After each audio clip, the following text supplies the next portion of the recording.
Okay.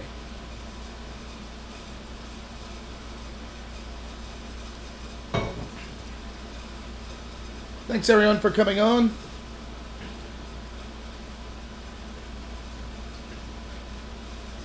So, we'll get started here. Oftentimes I end up repeating myself from what I say in these first couple of minutes because more people join. If there's trouble hearing, please let me know. Just with the background here, that's kind of trouble. So, get started in one quick second.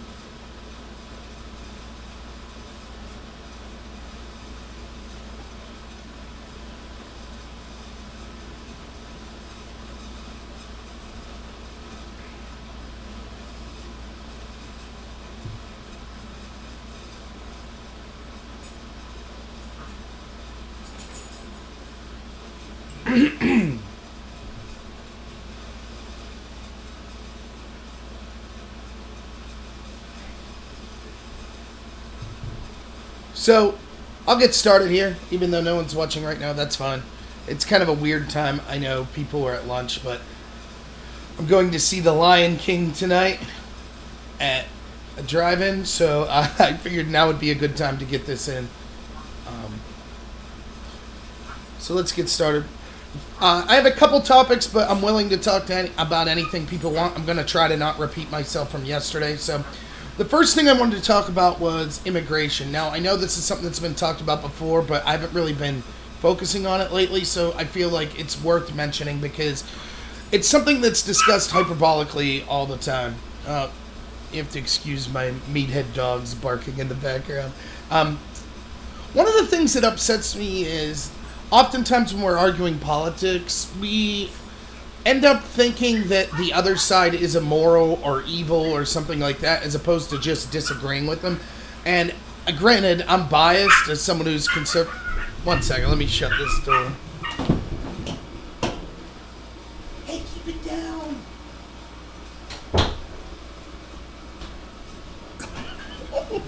Sorry about that. One of the things that we see, because I'm biased, I think that we often see this more from the left, though I'm sure people on the left would disagree with me. But you often hear the claim that the right ends up thinking that the left is wrong or stupid, and the left ends up thinking that the right is evil.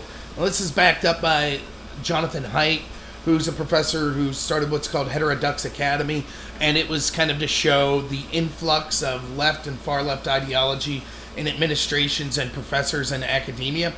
And he did a study where he shows that basically he gave out a survey, and it was a bunch of like hypothetical situations. So it might say something like, you're walking down the street and you see a homeless man laying on the sidewalk. What do?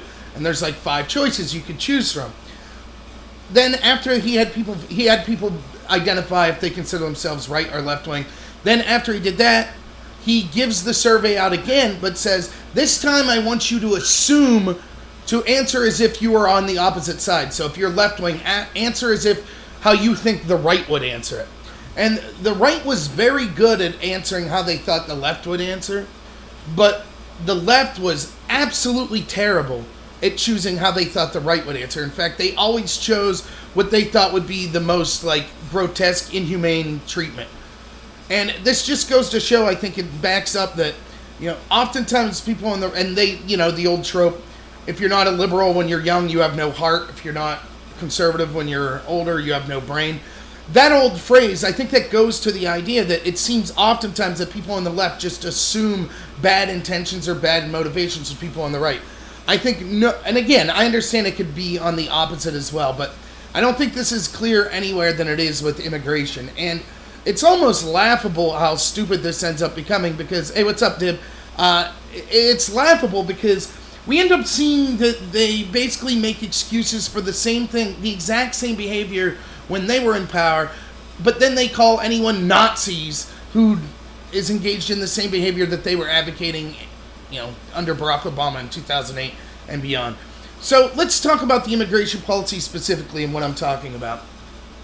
There's this idea of kids in cages, and this is a huge problem, and, it's terrible. Now, let me say from the outset that I do agree that we could be... I don't know exactly what the state of these detention centers are for the children or for the people that are coming in. This is because it's so politicized that it's hard to get an independent voice down there. I just don't know. On one hand, you have AOC and others going down saying this is disgusting, people are drinking out of toilets. And on the other hand, you have people reporting there, she didn't even walk through the facility. She was treating the agents with hostility from the get-go. You had Hispanic religious leaders that went through the exact same facility a day later saying none of this is true, that it was all hyperbolic and exaggerated. So I have no clue. I don't know what the state of these centers are. I will say this, particularly when it comes to children, it should be as humane as possible. That means that medical treatment should be being offered, there should be adequate food and water, there should be adequate sleeping arrangements, and if that's not the case, then that needs to be improved. I just don't know what the shape of these facilities are. How could you? Everybody's just approaching it with their own bias. If you hate Trump and the Republicans, then you're just listening to the people saying these are hellholes.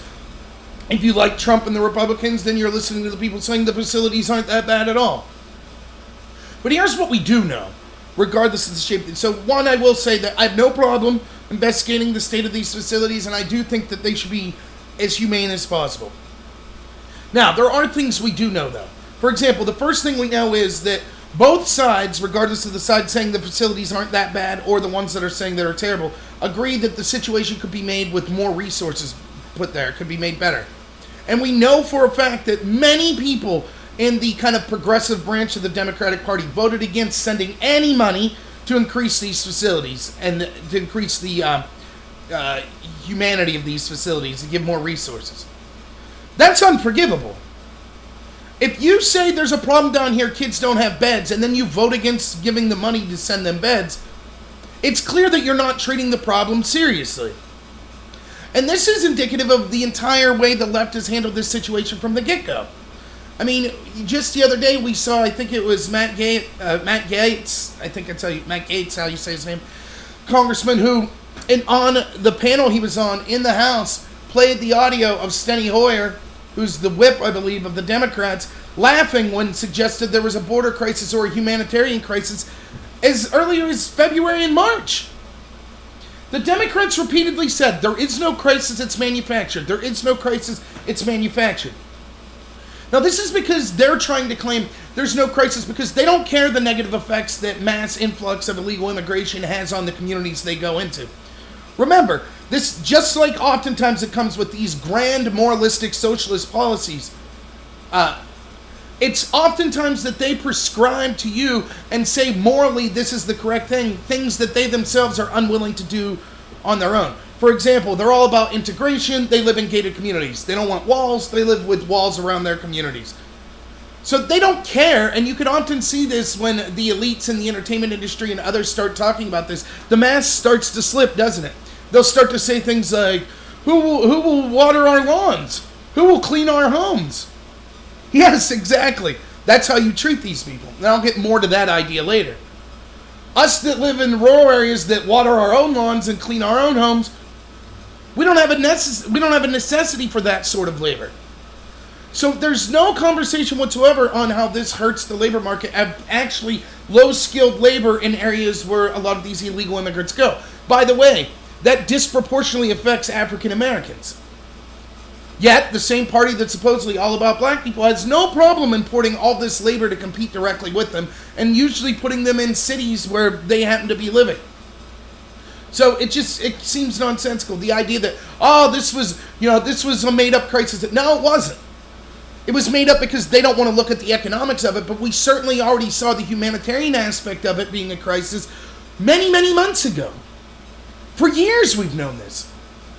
We knew for a fact that several human rights agencies were saying as many as 1 to 2/3 of the women that make that trip are sexually assaulted in some manner. We know that coyotes are human trafficking children coming from this area. We know that drug smuggling is prolific coming from these areas. We know that people are dying of things like disease and heat exhaustion and starvation trying to come from these areas and make this trip. And so it's incumbent on us. You have to ask yourself, was this a crisis? Yes, it was a crisis. We all have different criteria of what we value. I might be someone who values kind of more of a logical stance, understanding we can't accept all the world's poor, how that affects us economically. But maybe that's not you. Maybe you're someone who just has a big heart and you just want to ignore that stuff. I think you're being utopian, but okay, fine. Well, then you care about these immigrants, illegal or not, that are coming. If we could show that there is a lot of abuse going to these immigrants on this track, then you should say it's a crisis. Even if you say, I want these people to come in, you still have to admit the current situation's a crisis and has been for years. Yet the Democrats laughed at it and said, no, it wasn't. Now they want us to believe all of a sudden they care about this situation. It seems as if the Democrats wanted the situation to become exacerbated so that they could blame Trump for it. That's evidenced by the fact that the things that they're complaining about, well, there's not enough beds there for children, they voted against. And they tried to blame Trump, like the terrible picture of the father and child that died trying to swim across the Rio Grande that drowned. How is that Trump's fault? Trump's trying his best, regardless of what you think of him and regardless if you think it's a good policy or not, to signal to these illegal immigrants, don't even try to come here. We're trying to build a wall. We're trying to send as many people back as possible. We're trying to make sure you have to wait in the Mexican side while your asylum vouchers or asylum case is being heard. He's trying to send every possible signal. Don't even make the trip. Don't do it. So if someone died in the case of making that trip, that's not Trump's fault. Even if Trump had total open borders, those people would still be trying to swim across the Rio Grande. If it's anyone's fault, well, it's the people that signified to the world, come here. If you get here, you'll get free health care. You get free education. If you have a child with you, we'll leave you right in. We're decriminalizing illegal immigration, so now it'll just be a civil offense. That's the signal being given to the world. That's what's driving people to come here, which exacerbates the humanitarian crisis. So this whole claim of, it wasn't a crisis to now it is a lie. Even if you hate Trump's policies, it was still a lie. It was still a crisis. Now they want to act like, well, when we said it's a manufactured crisis because Trump made it like that. No, ridiculous. There were already people, it just wasn't talked about as much. There were already mass amounts of people trying to make this trek. I mean, even at the low point, it was still 30 to 40-something thousand apprehended a month at the border. The human rights agencies have been saying for years now about all these women being sexually assaulted trying to make the trip. That's a crisis. I was talking about this for 2-3 years to people. I said Trump's making a mistake. He needs to talk not just about the terrible effects illegal immigration and mass influx has in the United States, but also how the fact that these people are trying to make this trek is a damage to them. I've been saying that for years, that the problem was messaging on Trump's part. Because it was clear that there was a humanitarian crisis for these people trying to make it here. Yet it was ignored by the Democrats. Totally ignored. And so we know that for a fact. We know they didn't vote for it. Some of them did, obviously, because it passed. But we know the progressives, the people running the party now, the squad, we know they were against voting for these beds and more resources for these centers. And we know that they called Pelosi racist for suggesting that we should vote for this.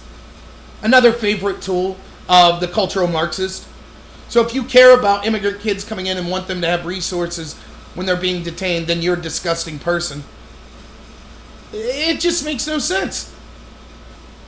The other thing we know is there is no possible solution that you could be considered totally humanitarian considering this. This idea of we should just let everyone in doesn't make sense. So I saw this on, I don't watch a lot of cable news. I watch Tucker a decent amount. That's about it.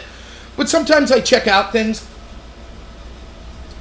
So the other day I'm flipping through channels and I saw The Five. And Jesse Waters is talking to Juan Williams and he just says, okay, Juan, let's walk through this. Okay? And that's what I'm going to do here. A man comes to the southern border, not a port of entry, and he has a child with him. What do? Do you just leave them in? That's what the AOCs want. Open borders, just leave them in. That doesn't make any sense. So Juan was like, well, you gotta investigate the guy and make sure he is who he says he is and, ask him questions and process his asylum claim. Okay, do you do that in the middle of the desert? Well, no, because it'll take a while. Right, so you have to have some kind of building. Yep. Okay, you take him in the building. They have to be held there until the resources are there to have the hearing, right? Yeah. Okay, do you want children held in with the adults? Well, no. Okay, so then you have to take the children somewhere else. What do you recommend we do with the children? Do you just release them without the parents into the United States? And then if the parents actually get sent back and their asylum claims denied, now you have to go through the process of somehow getting this kid back in contact with the parents? Well, no, I guess. Oh, okay, so you hold the kid. Yeah, until the claims process. Yes. Okay, isn't that exactly what we're doing? Now you might say, well, the process is too arduous, it takes too long. All the more reason to send more resources then, correct? What exactly do the Democrats want done that are saying this is immoral? Now remember, it was the Ninth Circuit Court of Appeals, the most liberal circuit in the country, that actually ruled that you can't leave these children detained with their parents, which makes sense considering we're now seeing that oftentimes it's not even the biological parents that are with these children. It's people that are basically picking up children because they know our asylum laws are broken and it gives them a better chance to get in. So what do? Would you leave children with parents in a regular jail? Of course not. The danger is obvious, right? Like the child could be abused, neglected, all sorts of things. So you have to separate the children. That's what the liberal Ninth Circuit Court of Appeals said. Now, we know for a fact that all these people that are screaming about kids in cages and this, that it's all political theater, and here's how I know. Because this was public knowledge in 2014 during Obama, and no one said a word. And how do I know that people knew this? Because at least twice this past month, we've seen the Democrat House Oversights release on their Twitter kind of a poster that talks about the evils of detaining children in cages with the picture of the children in cages behind. Both times they've had to remove those tweets. Do you know why? Because the pictures were from under Obama in 2014. Now, why would you remove those images when you just say, our bad, that was from 2014. That was grotesque as well. Here's Trump doing it in 2018. Right? Isn't that what you would say? You would say both situations were grotesque. Is those children whose suffering you tried to show through your tweet, they're Democrats? Does their suffering not matter because it was under Obama? Why else would you remove the picture? Oh, that's right, because you only care in the context of it could be used as a political weapon against Trump. Now, I hear people say all the time, but it's different now. Now it's wrong. One, we're not focused on the past. But this is indicative of exactly what happens all the time. Remember, I talk about this a lot. The Democrats control all the cultural institutions of power. Constantly, it's one rule for them, one rule for you. So now, they always say this, well, it's different this time. Now we're after Trump. We don't care what happened in the past. But if, Elizabeth Warren gets elected and there's children in cages, they'll be silent again. And the proof's in the pudding. Remember, everybody was against all Bush's wars. Bush was a warmonger. Bush was a war criminal. All these Democrats were against it. And then in comes Obama, continuing the exact same wars, expanding wars, overthrowing Libya, bombing more people than anyone else. Where were the Democrats? Silent. Where were all the entertainers? Oh, they were Obama's bud. He was a cool guy. Remember Rock Against Bush? Punk Against Bush? I used to go to these concerts. Anti-war concerts. Remember Bruce Springsteen? About how bad Bush was in the war? Where were they for 8 years? Oh, that's right. It was Obama, so it was cool. Same exact garbage with this immigration debacle. The exact same. But it's important now because it's Trump. Okay. And they have no plan whatsoever.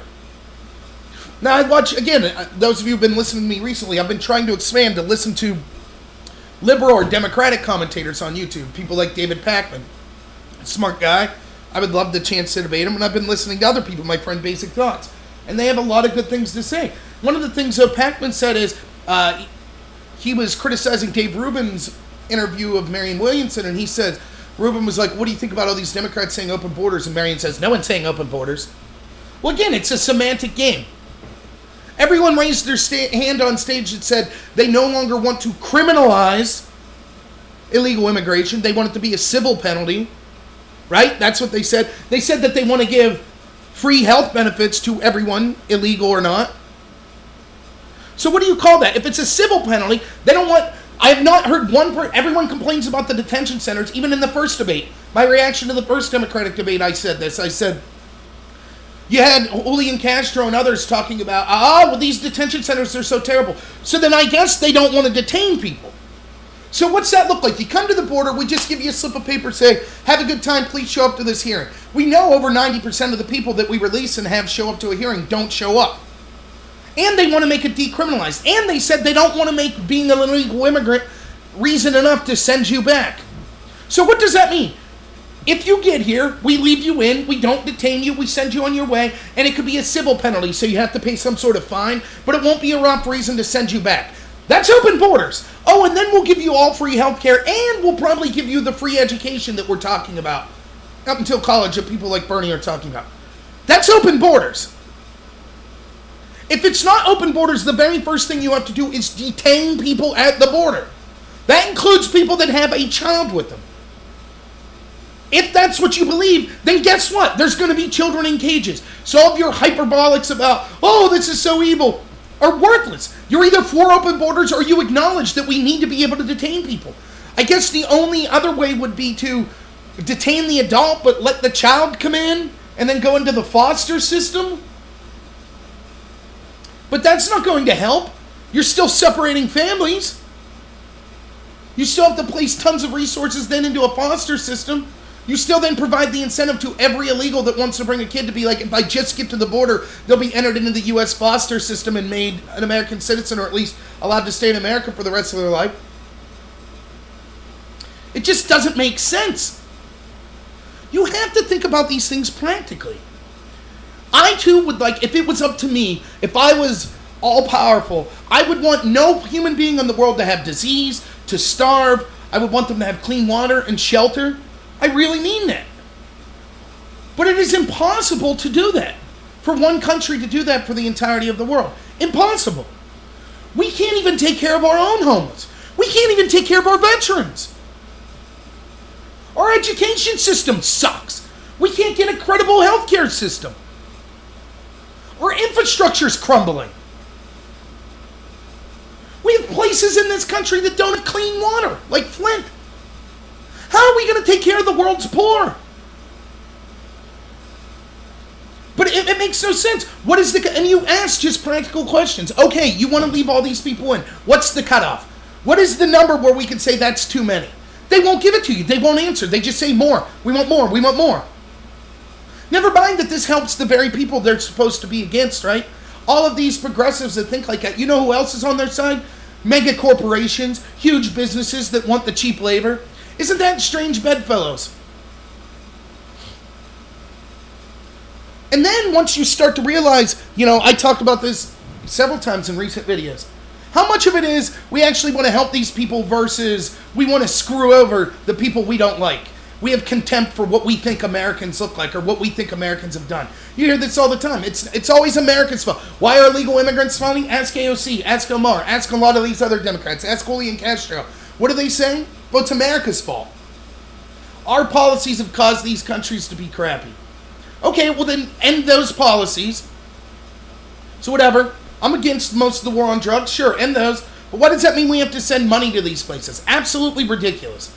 That is not the role of the United States. And we can see over and over, when the United States sends foreign aid, oftentimes it makes the situation worse.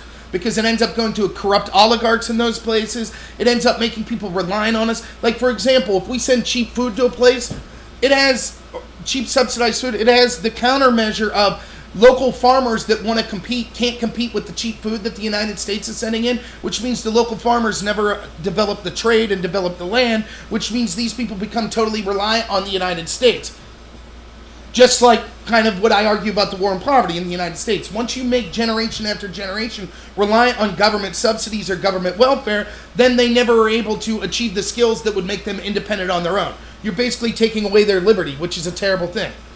So just sending money, again, it's another one of these things. These policies are all, thought of with the heart. You don't look at the logic of what happens when we send money. How is that money used? Who gets that money? Does the money go to the people at the bottom that need it, or is it used by corrupt officials at the top? But it's always the United States' fault. United States, it's our fault. It's our fault. Someone wants to, what did we do, to Somalia? We see African immigrant. What did we do to Africa? We see immigrants from all around the world. What did we do to China? We'd see Chinese immigrants, Russian immigrants. What did we do to them? And yes, I know you can say, these wars and blah, blah, blah, wars and things like that. But Then stop the wars. But saying we need to send money and all this stuff, it's garbage. It's constantly this idea of the U.S. is bad in some way and it needs to be punished. Everything's its fault. The U.S. is the greatest country in the world, which I've talked about because it's the idea of it. Yes, we've made mistakes. I criticize foreign military interventionism all the time. But the truth is, if we look at a history, any country that was a superpower engaged in behavior like that, we need to try our best as the superpower and as the strongest country in the history of the world to make sure that we rein that in. I get that. But don't act like it's unique. Don't act like before us it wasn't people like Genghis Khan or Attila the Hun or Alexander the Great or the British Empire or the French or the Spanish or the Portuguese or the individual countries in Africa that were dominating other countries or the tribes and Native Americans that were dominating other tribes. That's human history. It is incumbent on us as we learn more about ourselves to try to stop those sort of behaviors when they're done in malicious sense. But this idea that the United States uniquely needs to be punished for all this stuff is crap. And again, as I said yesterday, we have a diverse country, that's great. Diverse backgrounds, diverse thoughts, diverse ethnicities, that's great.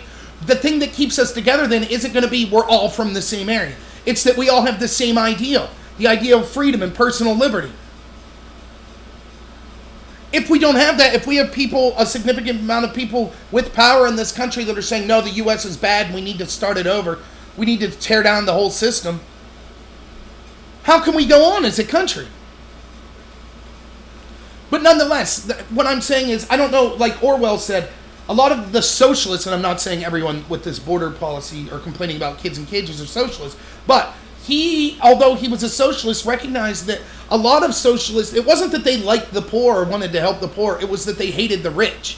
And their hatred outweighed their love. Hatred of the wealthy outweighed their love of the poor. So they wanted to burn it all down. Didn't matter if the poor got poorer. Doesn't matter if the situation of the people in these countries gets worse. None of that matters. How will the country, we constantly hear, they contradict themselves all the time. Well, we're taking the best from these countries, the hardest workers. Okay, well then those countries will be in a perpetual state of getting worse, right? Because all the best people leave. So the country will never get better, which then continues the cycle of, well, then we need to send them more aid. But then the oligarchs get the aid, making the country worse, which means the best come to the United States, which means the country gets worse, which means the United States has to send more aid. And it's a never-ending cycle. We don't have the money to do this to every poor country in the world.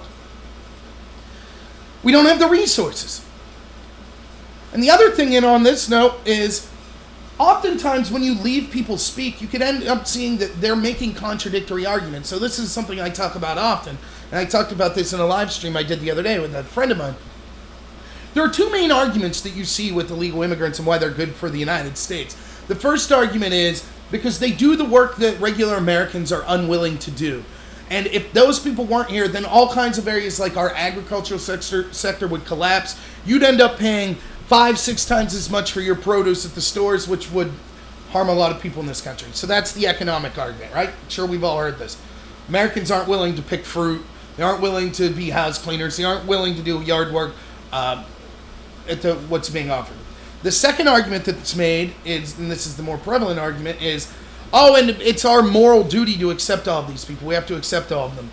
It would be immoral not to accept them. And so it's couched in the sense of morality, but then there's this economic argument that's buttressing it. And what they don't realize is those two arguments contradict each other.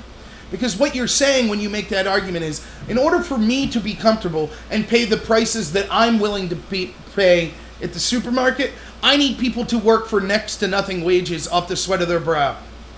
In other words, I want kind of a slightly paid for slave. I want a serf. I want people breaking their back in the sun, doing the work that I'm unwilling to do so that I can get cheap produce. That's immoral. The people making that argument that pretend how moral they are, they're not moral. That's an immoral argument.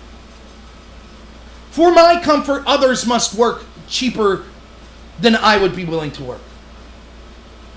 Now, when you say this is the reaction almost 99% of the time when you say this to someone that believes that. They'll say, wait.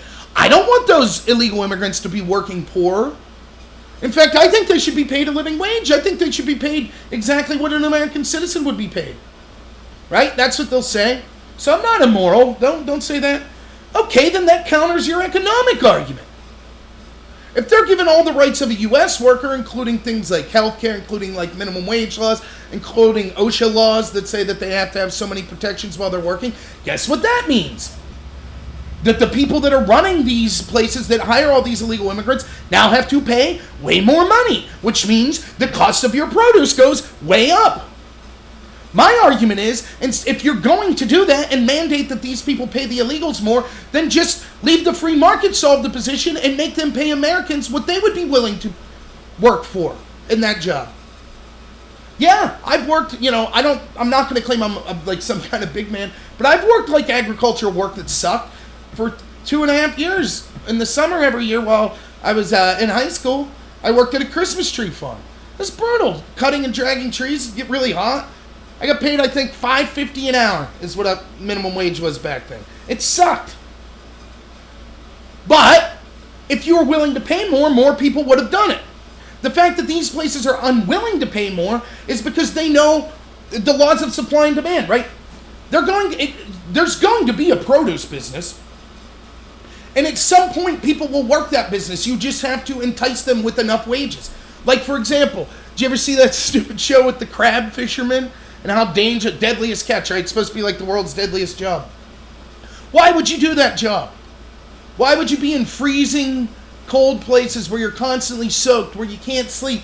It's insanely dangerous. People getting killed every year doing it. Why would you do it? Can you think? Why would you do it? I'm sure everyone watching this knows why you would do it. Because it pays a lot. That's why. The risk is worth it. The hardships and the risk of the job are worth it because the pay is high enough. What would be the same with all these agricultural businesses? People are unwilling to do it because they go to a voluntary relationship where they go to the employer and say, all right, how much would you be willing to pay me to do this work? And the employer says, $3 an hour. And you say, okay, no, out, no way.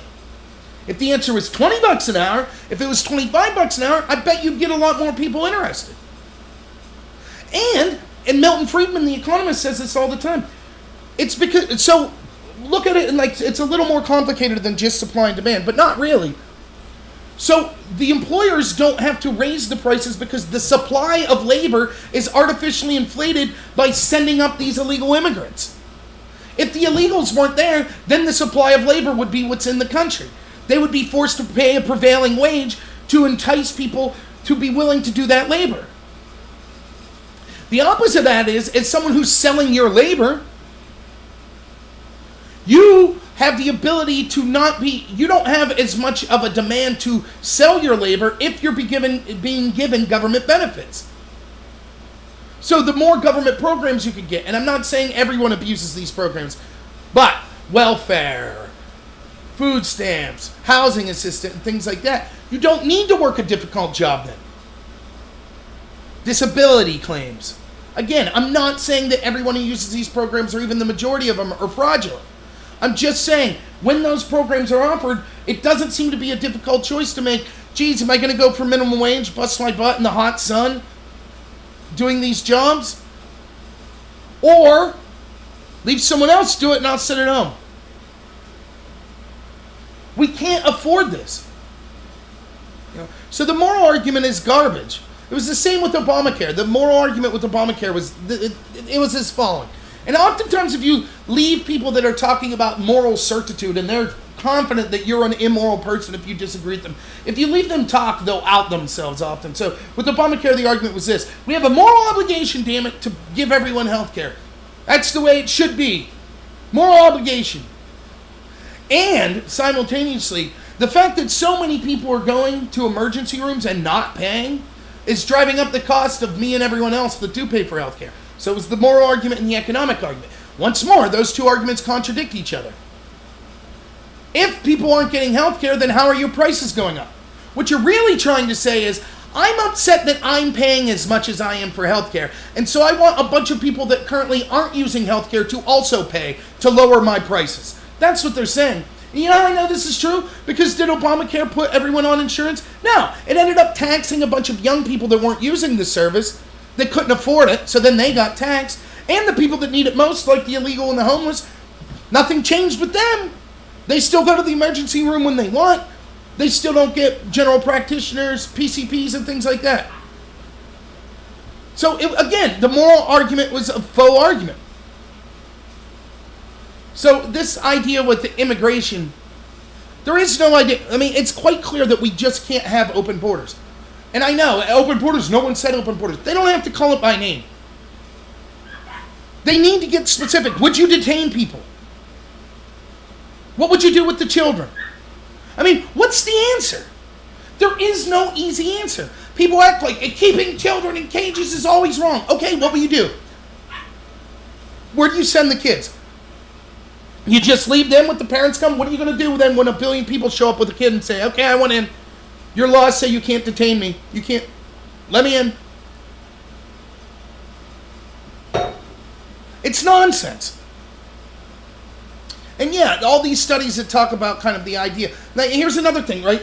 And I wish I had the video of this, but I saw this on Tucker 2-3 weeks ago, and I was busy, so I wasn't able to make a video. But you had one of the people, Tucker's got like a lot of Democratic strategists that come on, and one of the things I like about Tucker is a lot of the times the strategists he'll bring on that are opposed to him are actually intelligent people. It's not just like some moron. It'll be someone. So I think maybe it was Richard Goldstein, who's a smart guy, who's a Democrat, and Tucker's like, what do you, it was right after the Democratic debates, and he's like, what do you make of the fact that like every candidate raised their hand and said healthcare for illegals? And Richard Goldstein says, well, actually it'll save us money because right now these illegals are using emergency rooms and things like that and aren't paying, and that actually preventative care is cheaper than emergency care, and so it would actually be cheaper to do this. But wait a minute, aren't these the same people that have been telling us for years how much we save money by bringing in illegal immigrants? Now they're admitting, oh, by the way, they're costing us tons of money by going to the emergency rooms. They know the truth. You know, and you can have all these studies you want. Like, you know, actually illegal immigrants help the economy. Garbage. It might grow the overall GDP in some ways because you're basically, but that's the same argument for massive tax cuts then. If we just give businesses more money, then the economy's better for everyone. Well, yeah, not the people that are low-skilled labor. They lose. Well, that's okay, you know, and I heard this debate the other day from this guy, Destiny, a liberal guy, who was debating Sargon of Akkad, and I watched this debate, and his argument was, that's okay if the low-skilled labor loses because we'll tax the businesses more then, and then take that tax money and give it to the low-skilled labor. But that's garbage. That's taking away autonomy. That's exactly what the globalists want. They want to eliminate the middle class. They don't want you to be self-sufficient. They want a population that is totally reliant on them and the government. And they hope that that government is a global one and not nationalistic. They're more than willing to pay a little extra to put food in your plate as long as you have to listen to them and you can't compete with them. That's what they want. So no, it's not good to screw over low-skilled labor by bringing in cheap illegal immigration. And no one can give you a number anyways, right? What's the key number? It can't be that unlimited, the more illegals we have, the better always. That can't be the case. There has to be a cutoff. We can't bring, if it wasn't, then we'd just bring in 3 billion people. Everybody live in the United States. Things would be so much better. Well, clearly that's nonsense because there comes a point where a place can't handle with their natural resources a certain population. And by the way, most of these people that are cheering for this illegal immigration, they're similar people that were saying the world is being overpopulated. Those types of arguments. They understood that a mass increase in human population would have stress on nature and natural resources. So why would you want to import that to your country? This used to be a big argument that was made by environmentalists. They were anti-illegal immigration. And no, it's not because brown people are dirty. That's not it at all. It's that poor people tend to need to exploit natural resources in order to live more than people that are in a better position. It's the same reason you can... Right now, the cheapest fuels are like dirty coal. That's why in India, for example, they're like, in the past 30, 40 years, they have millions upon millions of people that now have access to energy, and their life expectancy and quality of life have gone through the roof because of it. But they're just on the cusp. They're using dirty generators and coals. And if you see like pictures of their infrastructure, like their power lines and stuff, it's scary looking. And it's very dirty. It's very bad for the environment. But that's all they can afford right now. If they were all extremely wealthy, then they'd be able to afford cheaper fuels, cheaper natural gas, clean coal, renewable technology. That stuff's more expensive. That's just with energy. The same's true of anything. When it comes to natural resources, food, it's true of water, it's true of. There tends to be, the more influx you have, the poorer you are, you tend to be harder on natural resources. That's not saying screw poor people, I'm not saying that, it's totally understandable. But when you import, that's why when we see like places that are being crossed over, like the desert in the south there in southern Texas, it's national park, it's being devastated. But no one wants to talk about that. Now, isn't that funny? This is one of the things I say with kind of the climate change crowd all the time. They say there's a consensus. Yes, there is a consensus the climate is changing. And yes, there's a consensus that humans have something to do with that. That's where the consensus ends. How much do humans have to do with it? How bad will things get? How fast will they get bad? How much can we change it? What are the negative effects of the policies we would need to enact in order to change it in a meaningful way? All of that stuff is hotly debated, but it all wants to be glossed over for we're all dead in 12 years, we have to do something. We've heard this type of stuff, remember in the 70s it was a global ice age was coming. We had peak oil, that was going to ruin us all. We have these scares all the time. That's not to say that this one couldn't be different. Well, what people forget is human ingenuity, that as time goes on, human ingenuity, as things get bad, they are able to adapt and have new types of resources and technologies. In fact, I believe under the last I watched, the United States is actually meeting its obligations under the Paris Climate Accord if we were signed on it. Our air is getting cleaner. We're using more renewables. Our fossil fuels we're using are getting cleaner. It's getting better, gradually. We ignore that. We just say, nope, it'll end.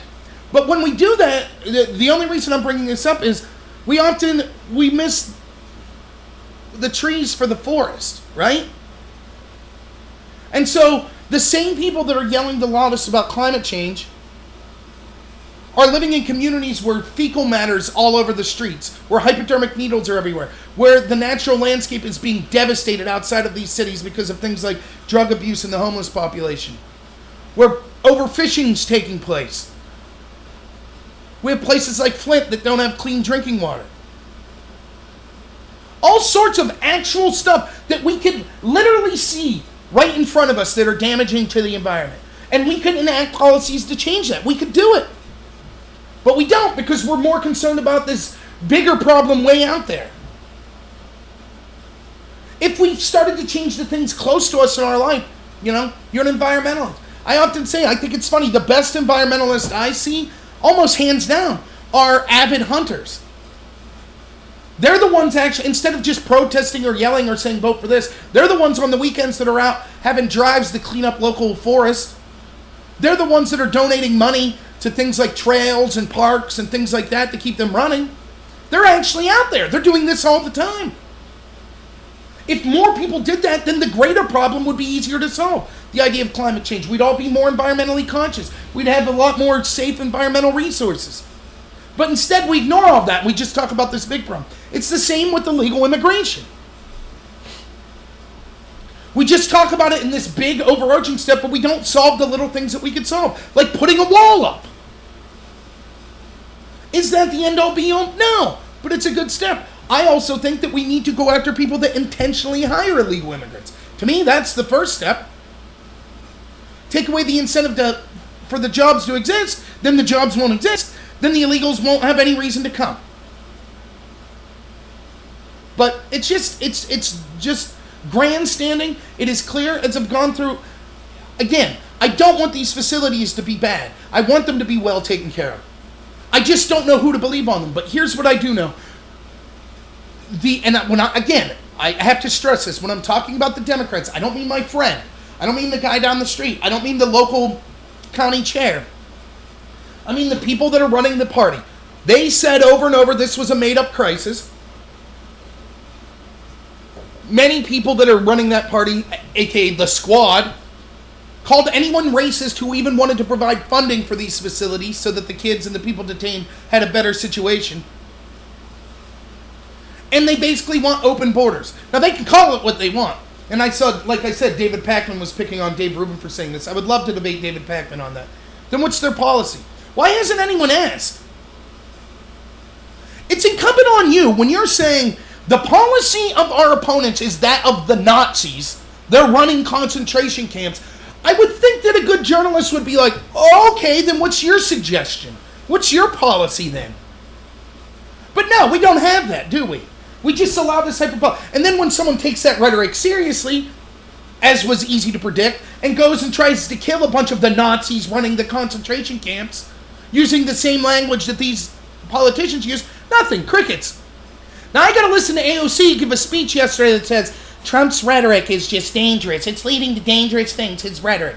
Meanwhile, she refused at least 3 separate times to condemn a terrorist attack on a government detention facility that used the exact same rhetoric as her. Now, how does that even make sense? Where's the media? They don't care. It's obvious. And again, this is one of the reasons that I like the election of Donald Trump. Maybe you're out there and you're a Democrat, right? Now you know the media sucks, I hope. I hope you know it. It's still Fox. Oh, Fox News sucks. Fox News sucks. Yeah, Fox does suck. I agree. And yes, you're right to call them out as being state propagandists during the Iraq War. But so are all the other media outlets. They sucked up to Obama for 8 years, and now they're just the anti-Trump party, covering up all kinds of crap, covering up the Russia investigation, which I talk about all the time. So some guy like me, sitting on a recliner with, a cheap computer and a camera, I have to talk. I know more about the Russia thing based on my own research than they do. And meanwhile, what they tell you, you're un-American if you question the intel agency. Don't look into it or you're hurting America. That's what they said. So in that sense, I'm really happy Trump was elected. Now, on that note, we'll transition to, again, media malfeasance and the story of Ilhan Omar. So I was talking to a buddy of mine on Twitter, and he thinks this is a non-story. I couldn't disagree more. It's a very complicated story, and I'll try to bring up the article. Let's see if I could do that. And we'll go through it a little here. Bear with me. I'm not the most technologically...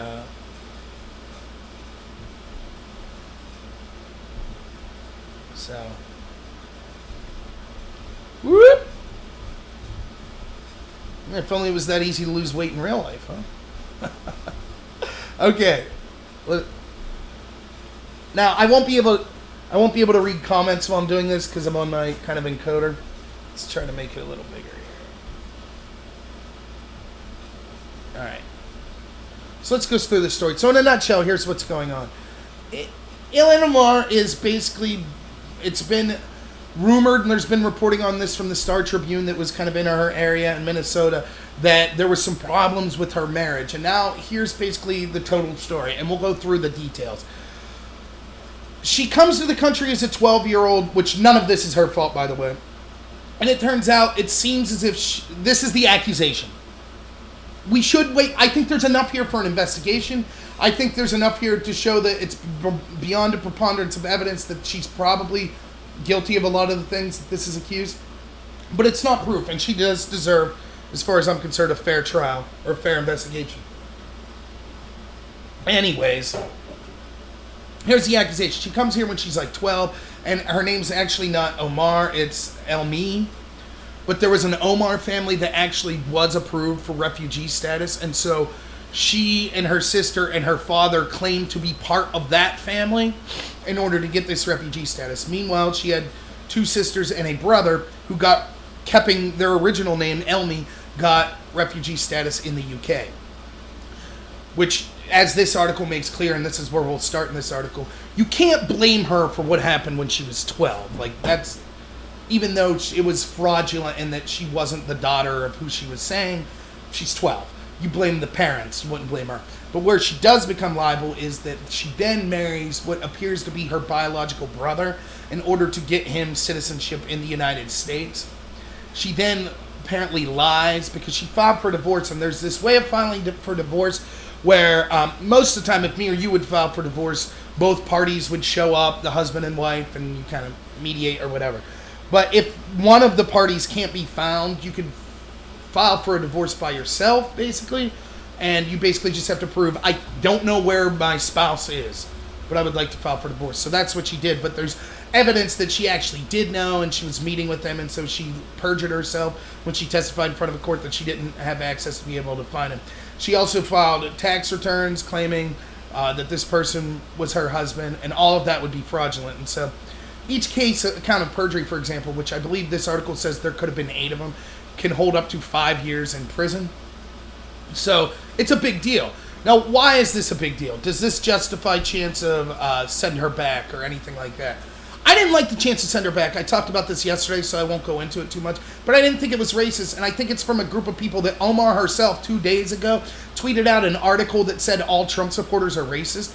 You can only get, as an average person that doesn't have political power, you can only be insulted and called names so often before you're going to respond in kind. So yes, it might not be the most couth thing to send her back, but certainly what she did proportionally was worse because she has power, and she called them all racist to begin with. Having said that, does this justify, am I going to pretend, aha, everyone that was chanting send her back actually knew about this, all of this? No, I'm not saying that. I'm saying they said send her back because they know that she's a refugee, and they think that she's ungrateful to the country that she came to, and that they think that she's anti-American because she's, said some people did some things about 9/11, or she refuses to condemn Al-Qaeda, and she kind of laughs Al-Qaeda off and says that they're no worse than the U.S. military, and she said things that people consider anti-Semitic and things like that. So people are saying send her back because it's like, you come to the country, the country is so welcoming to you that you come from a place where you were fleeing for your life, come to this country, and within 18 years, you're one of the most powerful people in the country. And yet all you do is criticize how evil and terrible the country is and how everyone who disagrees with you is a racist. So go back to your country. That's what I think they were saying. I don't think it was racist. That's what I think it was saying. But let's go on to what we have for actual proof here. So I'm going to go through this article, and it's going to be difficult. I'll try to make it because there's a lot of names, and a lot of the names are difficult. It's not like Bob Smith. It's like you see Ilhan Omar, things like that, and it's hard if those aren't names you're used to follow this. So I'll try my best to go through it. So this was written by David Steinberg, who's been one of the 3 people covering this case, and you can see here it says in 4 columns he covered this going back in August 2018. I believe the Star Tribune was covering this as far as back as August 2016.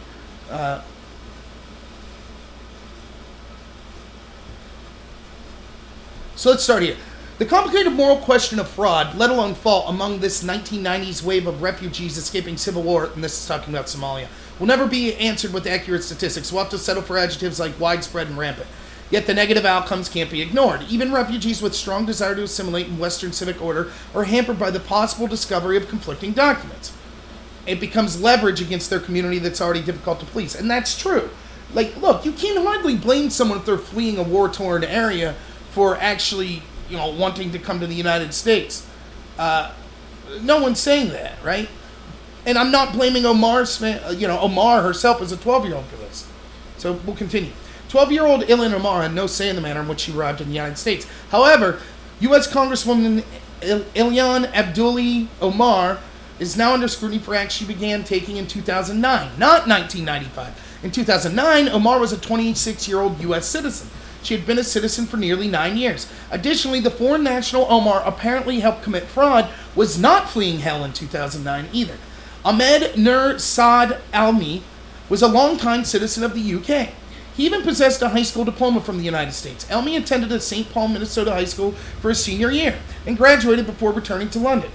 We looked to 1995 not to incriminate a kid, but to answer questions about Omar did 14 years later as an adult.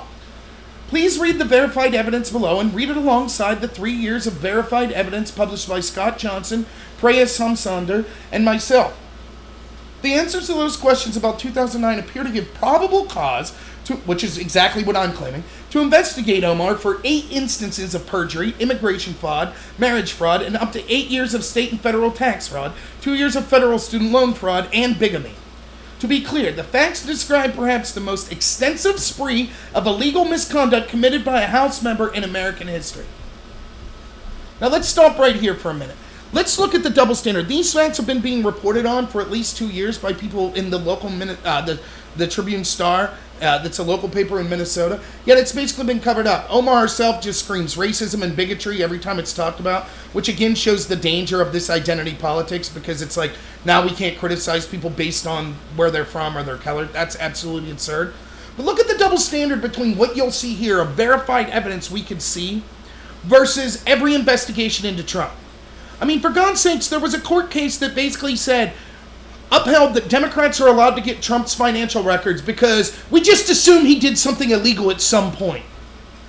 They don't have a specific crime they're alleging. They're just saying, we think something illegal could have happened, so we need to be able to see all of his records.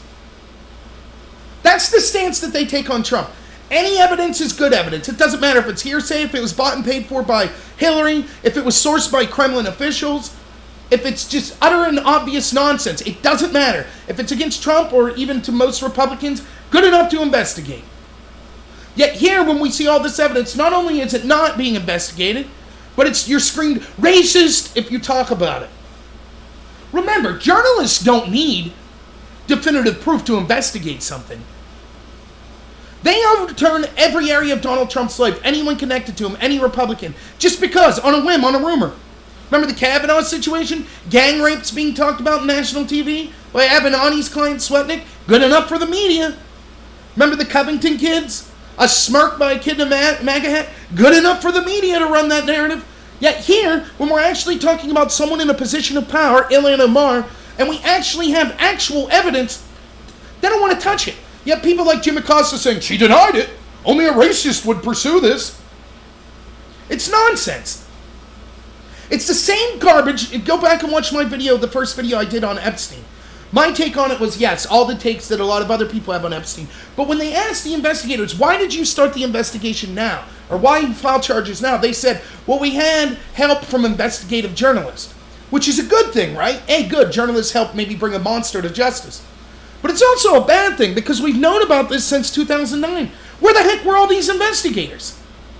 Where are the real journalists? Everybody knew about it. Everybody. But they didn't say a word, just like Weinstein. Finally, a journalist steps up, and the rest of them all jump on the bandwagon like, yes, we're heroes. They selectively cover what they want, and they hide what they don't. They clearly like Omar. They clearly like the idea of identity politics, and so they won't go after her. And they'll smear anyone who actually does real investigative journalism as a racist.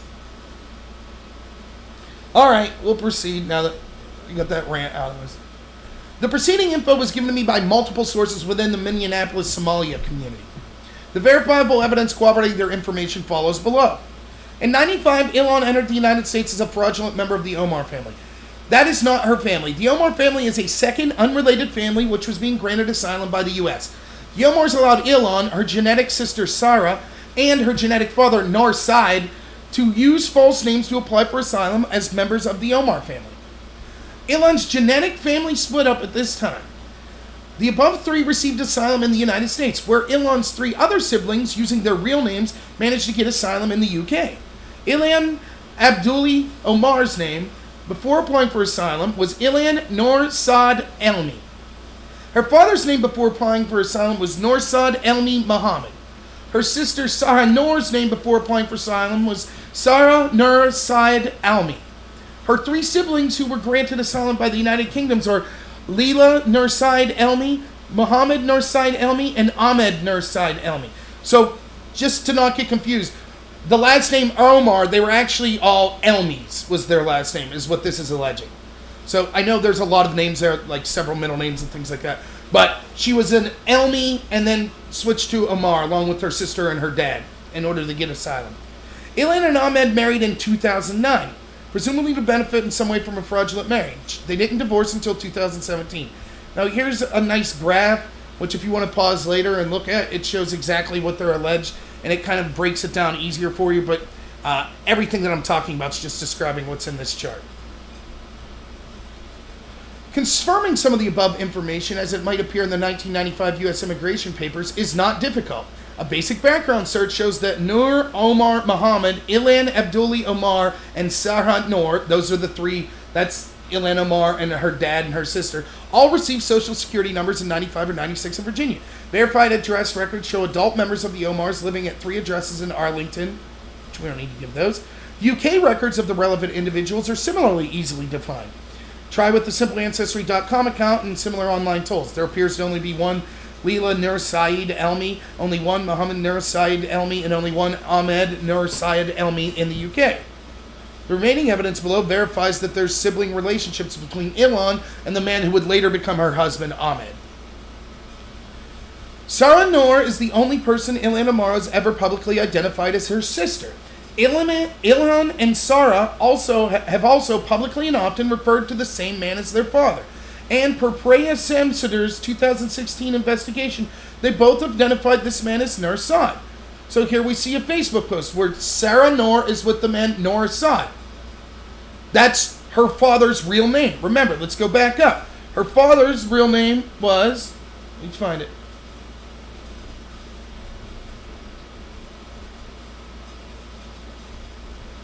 Her father's real name is Nur Saad, but when he came to the United States, he called himself Omar.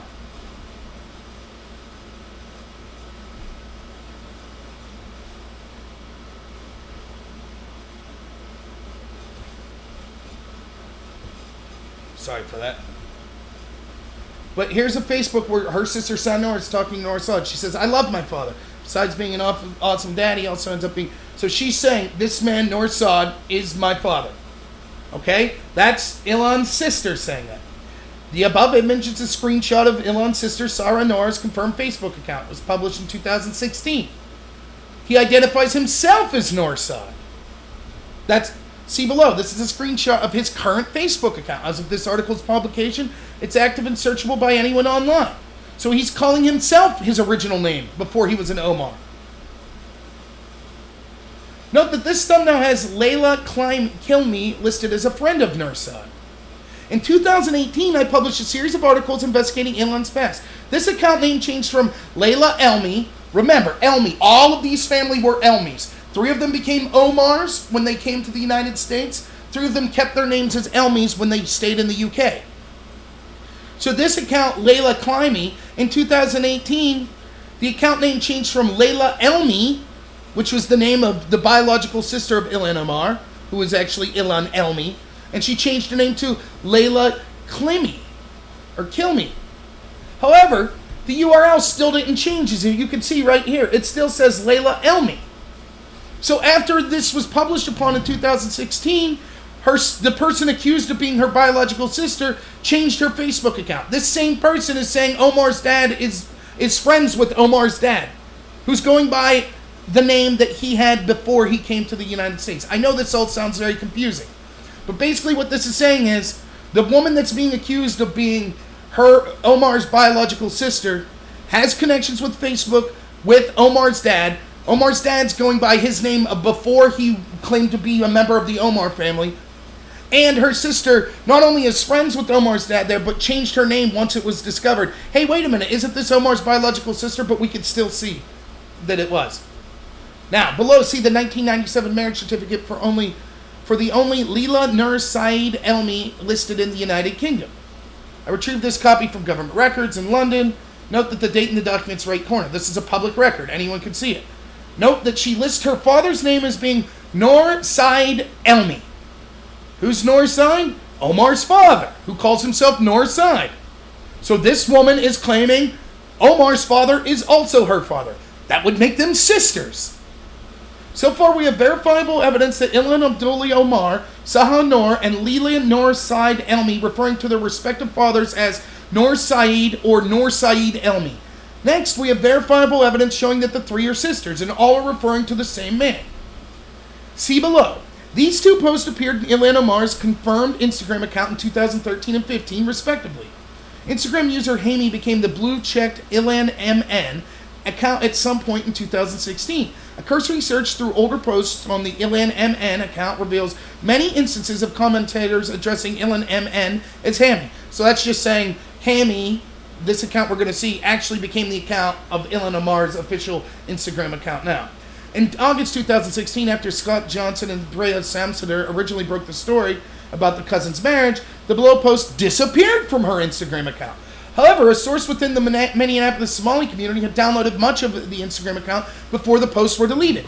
The source recently reviewed these 2 deleted posts and recognized their significance and sent them to me via email. I made these email available to Powerline to confirm how I received these posts and confirm that this particular source had provided other pieces of information that were public. Now what this is a picture of Omar with her sister from the UK and her father. You are looking at what appears to be Leila Elmi, Noor Said, and Ilhan Omar together. Now do you realize the significance of this? We know this is Ilhan Omar right here. Let me make sure this is working real quick. Yeah, you can see it. So we know this is Ilhan Omar. This is her sister, Leila Elmi. Leila Elmi, we know, is the biological sister of Ahmed Elmi. That's who Ilhan will eventually marry. Here we have proof of both of them with who they call their father. What are the chances that they would both be calling this man their father, both have the name Noor Said, both know each other and be hanging out with this man in Somalia, but they're not actually brother and sister? It defies belief.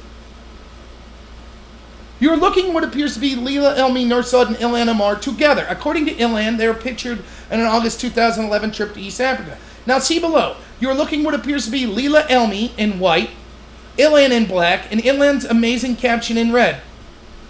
So there is Elmi, there's Omar.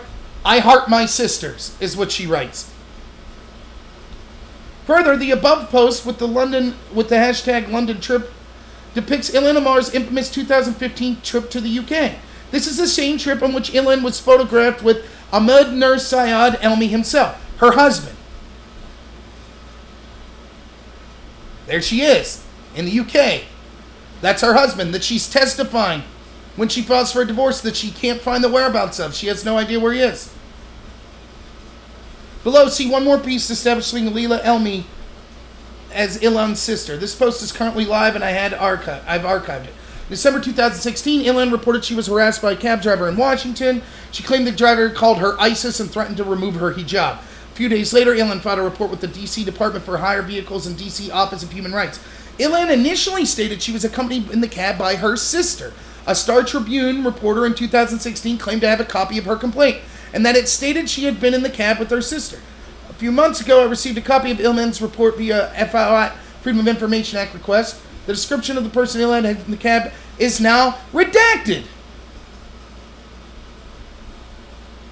Suleiman Aksal, per his profile, is a frequent host of social events in Washington, D.C., Somali American community. On December 9, 2016, Suleiman stated that he was with Ilhan soon after the cab incident. He says, on Wednesday night, I had the opportunity to have dinner with State Representative-elect Ilhan Omar and her lovely sister, Leila Elmi. Check the edit history on Suleiman's post. He even initially included a link to the Leila Elmi, Layla Kill Me account. And there's proof of it. It is not plausible to believe this man made a mistake.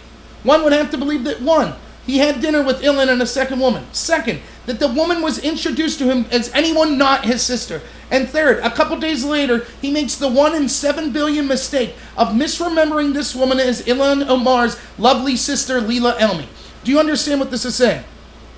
So, Ilhan Omar and a woman sit down and have dinner with this guy right after this cab incident, okay? This guy says, she was introduced to me as the lovely sister of Ilhan Omar named Leila Elmi.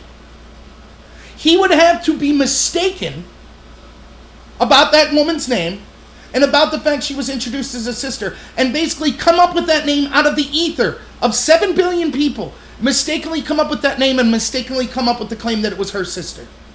It defies credibility. Ilhan has steadfastly refused to give the media names of any of her siblings behind Sahar and Noor. The only rational explanation, Leila Elmi was in the U.S. to visit Omar, attended this dinner, and Ilhan accidentally introduced her as what she really is, her sister. We now have verifiable evidence that Ilhan Omar, Sahar Noor, and Leila Elmi are siblings with a father named Noor Said Elmi, as has been shown by all these social media posts. All that remains to verify our sources' claims that Ahmed Noor Said Elmi is indeed Leila Said Elmi's brother. Now let's pause here for a second. You might say, but this is social media stuff. Is any of this definitive proof?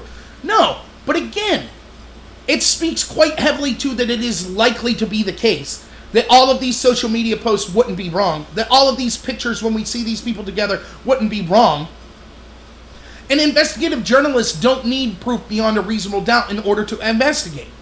Yet the national media, even when this was being broke in 2016, refused to cover the story and continues to call people that are interested in the story racist or bad journalists or fake news. Look at that compared to how they cover Trump, where any accusation is good enough, or Kavanaugh, or any other Republican. This is also clearly enough information to start an investigation. So let's keep going. Now he's going to try to prove. We now know, all right, here's what we know from what we've seen. That Omar is sisters, it appears to be sisters with Leila Elmi. And that they both claim to call their father Nursaid. It's the same guy. Okay? We see pictures of that. We saw that. Actual pictures from their Instagram accounts. Even though they tried to scrub it, even though they tried to change their names, even though they had things redacted, we could see from the archives of what was going on. Okay? Now, we know that Leila Elmi's brother is Ahmed Elmi. We know that. So if we can prove that Leila is sisters with Omar, that means that Leila's brother is also siblings with Omar, whom she married. Now, I'll get to at the end why this is such a big deal. So now we're going to try to prove that Ahmed Nur Syed Elmi is indeed Leila's brother. We have a great start. Leila and Ahmed already appear to be two of only three Nur Syed Elmis in the United Kingdom. That's according to official UK documents that they looked at. So there's only three Nur Syed Elmis. There's probably a really good chance they're related. Next, view the marriage certificate again. It attests that Leila's Nur Syed Elmi lived in Camden, a borough of London, in 97, and she was 24 at the time. Ahmed Nur Syed Elmi was 12 in 1997. Per his own admission, he attended a school in Camden for students aged 11 to 18, Harvard-Stock School. The link on Ahmed's confirmed Facebook account is currently live, and I've archived the page. It shows that he attended the Haverstock School, which is in Camden. Back in August 2016, Preya Samsider posted two finds now worth revisiting. One, Ahmed Nur Syed Elmi's Instagram post calling two young twin girls with a backpack from a primary school in Camden his nieces. Ilhan's Instagram account loved that post. So we see that Ahmed called these two girls nieces. Ilhan liked the post, basically. Two, Ilhan's Instagram post picturing herself with the same twin girls. Ilhan marked her location as Camden Lock Village, basically the place we know Ahmed was at. Ilhan also called the girls her nieces. The post is yet another that is tagged on the hashtag London trip from 2015. So in other words, both of them are calling these same twins their nieces. This is before they're married. The twin girls are indeed the daughters of Leila Sur Saeed Elmi. This can be confirmed by anyone through posts that are currently active on Mohammed Nur Saeed Elmi's Facebook account. We now have verifiable evidence that 1. Sarah Noor, Illhan Omar, and Leila Elmi are siblings with a father named Nur Saeed Elmi. 2. Leila Elmi and Ahmed Nur Saeed Elmi both lived in the same neighborhood of London and both know each other. And 3. Both Illhan Omar and Ahmed Nur Saeed Elmi call Leila Elmi children's nieces. Now, follow with me. I know this all seems very difficult, but I switched over here real quick. I wanted to see the chat. Is everyone understanding it? Am I losing anyone on this? I'm going to keep going, and then I'll try to tie it all together at the end. So I'm going to go back here. So now, earlier this year, a source gave me one more piece of information that would inform UK law enforcement, if granted a warrant, where to locate conclusive proof that Ahmed Nur Saeed Elmi married his sister Illhan Omar. Ahmed Elmi apparently arrived in the UK in 95 or 96, only 10 or 11 years old, without a parent, who looked after him until he arrived in the United States in 2002. According to my sources, it was Leila. There is no adoption record. It would have to be a kinship care or family and friends care arrangement. I'm advised that the Haverstock School would have records of student Ahmed Nur Saeed Elmi living at the same address as Leila Elmi, with her listed as his guardian. However, these very recent posts, currently active on Instagram and archived, already put a nice bow on everything. Here are Leila and Elmi calling each other mom and son. So here we have, you can see here, Elmi, my handsome son, looking shakes. That's Ahmed, right? Now, actually, they're brother and sister. But this proves that they were related. She's calling him her son because she was so much older. She was his caretaker. She calls him son. Ahmed later replies, "Thanks, Mom. Love you." Here we have another post. Layla Elmi. "I love you, Ahmed. Very happy to see you glowing behind and keep being beautiful." He replies, "Thanks, Mom." On August 10, 2017, Ilhan swore under penalty of perjury. Literally, she signed a half-inch or so under penalty of perjury that she'd had zero contact with Ahmed Nur Syed Elmi after June 2011. Further, Ilhan swore that she did not know where to find him and that she did not know a single person who was likely to know his whereabouts. She did this to apply for a default divorce from Ahmed, a divorce where one spouse cannot be located and served. Now, a tremendous amount of evidence from this article and our prior articles shows that Ilhan perhaps perjured herself 8 times with her 9 answers. Minnesota's perjury statute allows for a sentence of up to 5 years for each instance. Now remember, here's the document, right? Date of court. Let's see if we can find the date here. The 17 there, though, it shows it's 2017.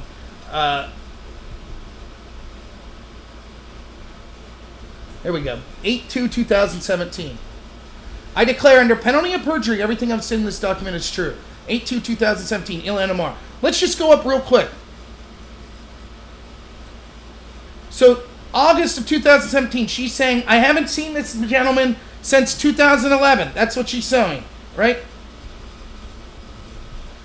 Here she is with him in 2015 in London.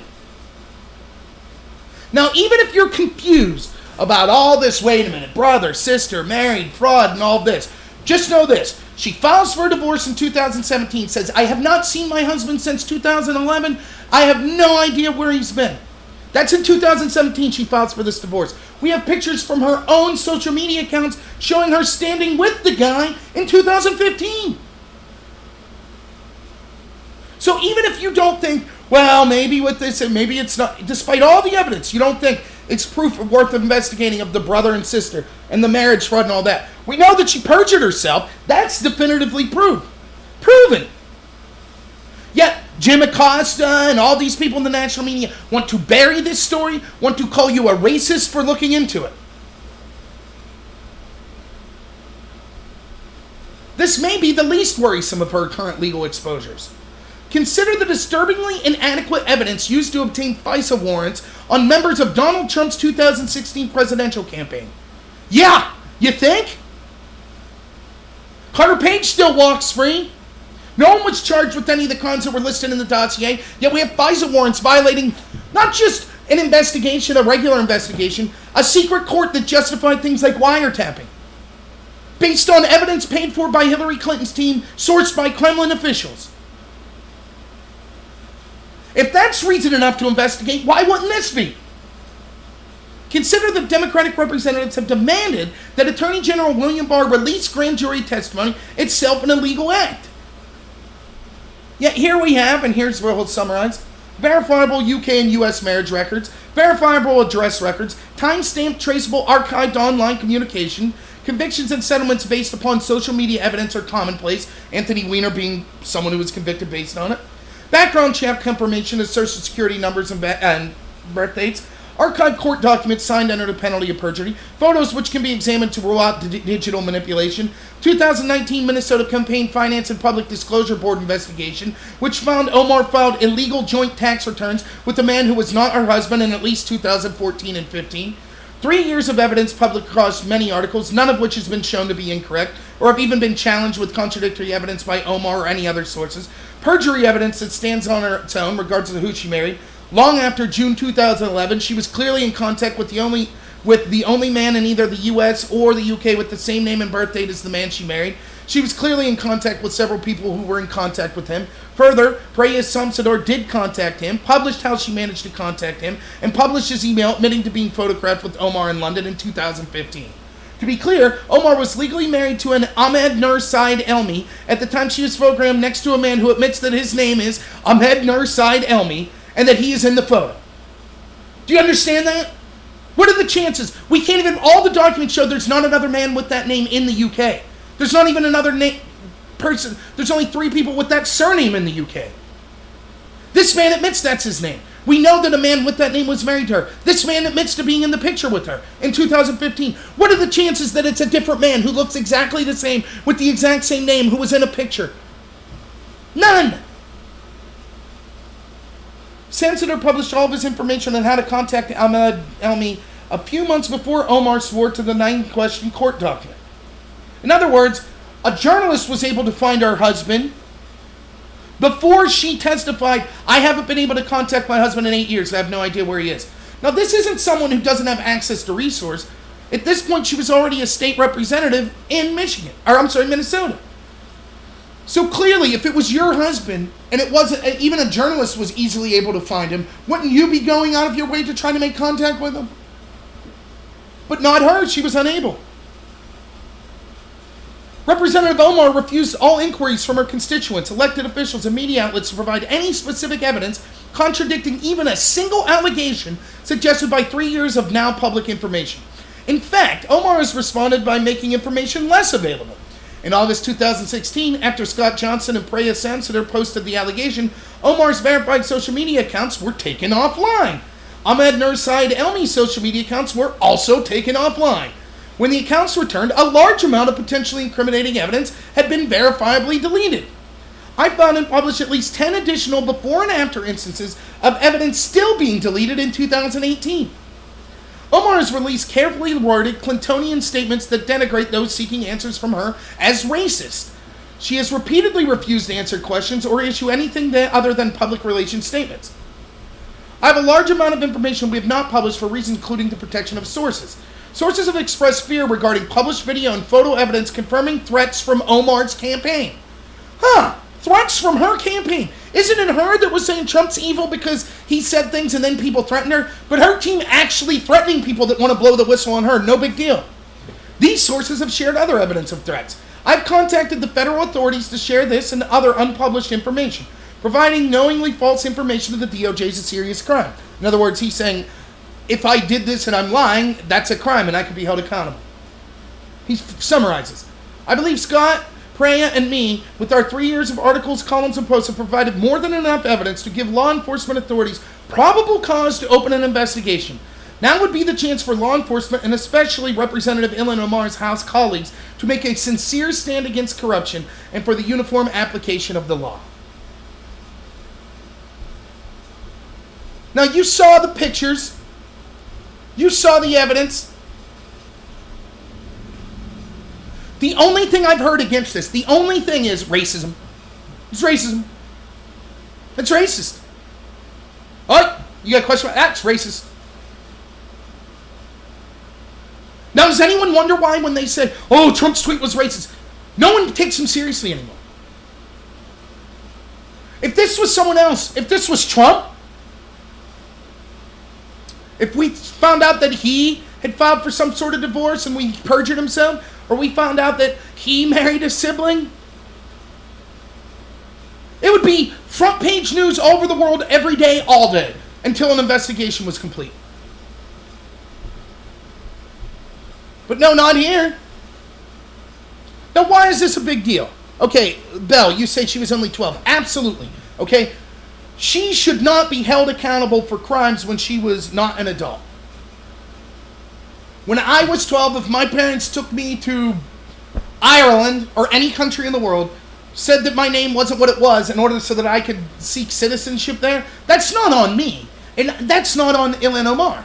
I'm not saying that at all. But her actions in 2009, when she married her brother, perjured herself up to 8 times about it, committed tax fraud by claiming that marriage was still ongoing when it was never an official marriage because it was to her brother.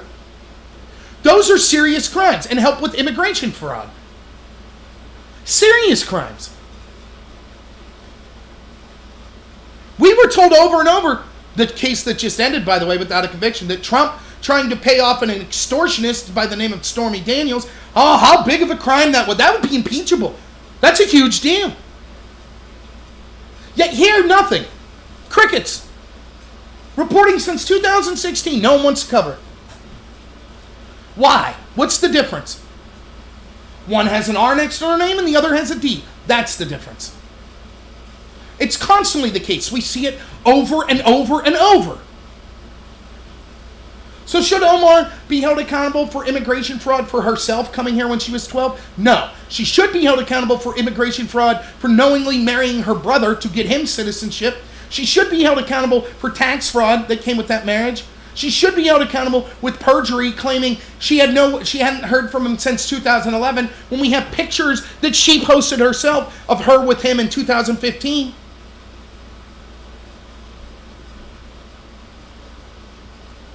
Not only should she be held legally accountable, but if we had a free press, they would have been talking about this ad nauseum before she won her congressional seat. A person who committed all of these serious crimes. The people had the right to know that before they voted for her. But instead it was covered up. And why not, right? We're on the 50th anniversary of Ted Kennedy murdering a woman. How'd the media treat that? You all know that story, right? The Chappaquiddick? I hope I'm saying that right. Yeah, whatever. He's drunk driving. He has a mistress in the car. He drives into a pond. He escapes. She does not. Instead of calling for help, he goes home, fixes himself a drink, calls another mistress, and then once he sobers up, reports it so that he doesn't get in trouble.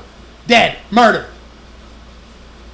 Criminally negligible for allowing this woman to die. Yet where was the media? Ted Kennedy, till the day he died, was a hero of the media, was a hero to the Democratic Party. Why is that? Harvey Weinstein, Jeffrey Epstein. Why no reporting on that? Why was it allowed to go? And you might say, well, here's why. Because the media doesn't jump into stories like that without absolute definitive proof. That's absolute garbage. They did it with Kavanaugh. They do it with Trump. Did it with Roy Moore. Any Republican, they'll jump on any salacious detail and investigate and report it as if it's true. They have a double standard. It's clear.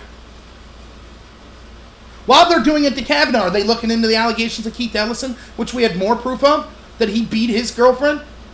See, with Kavanaugh, we had no proof that he even met Christy Blasey Ford. We didn't know the time. We didn't know the place.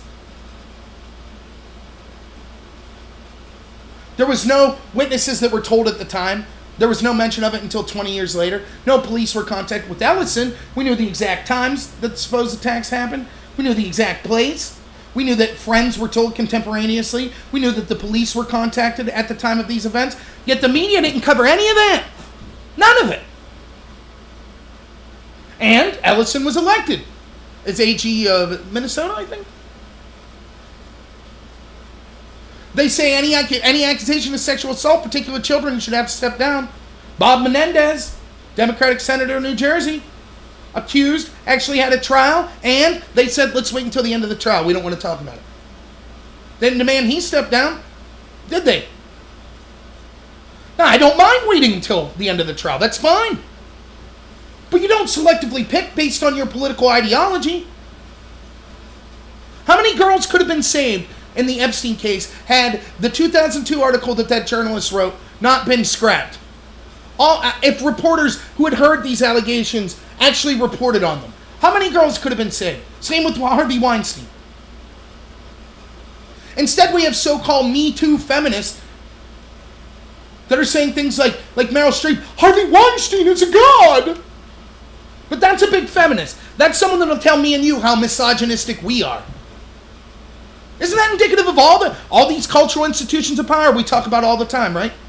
The media, academia, Silicon Valley, the entertainment industry.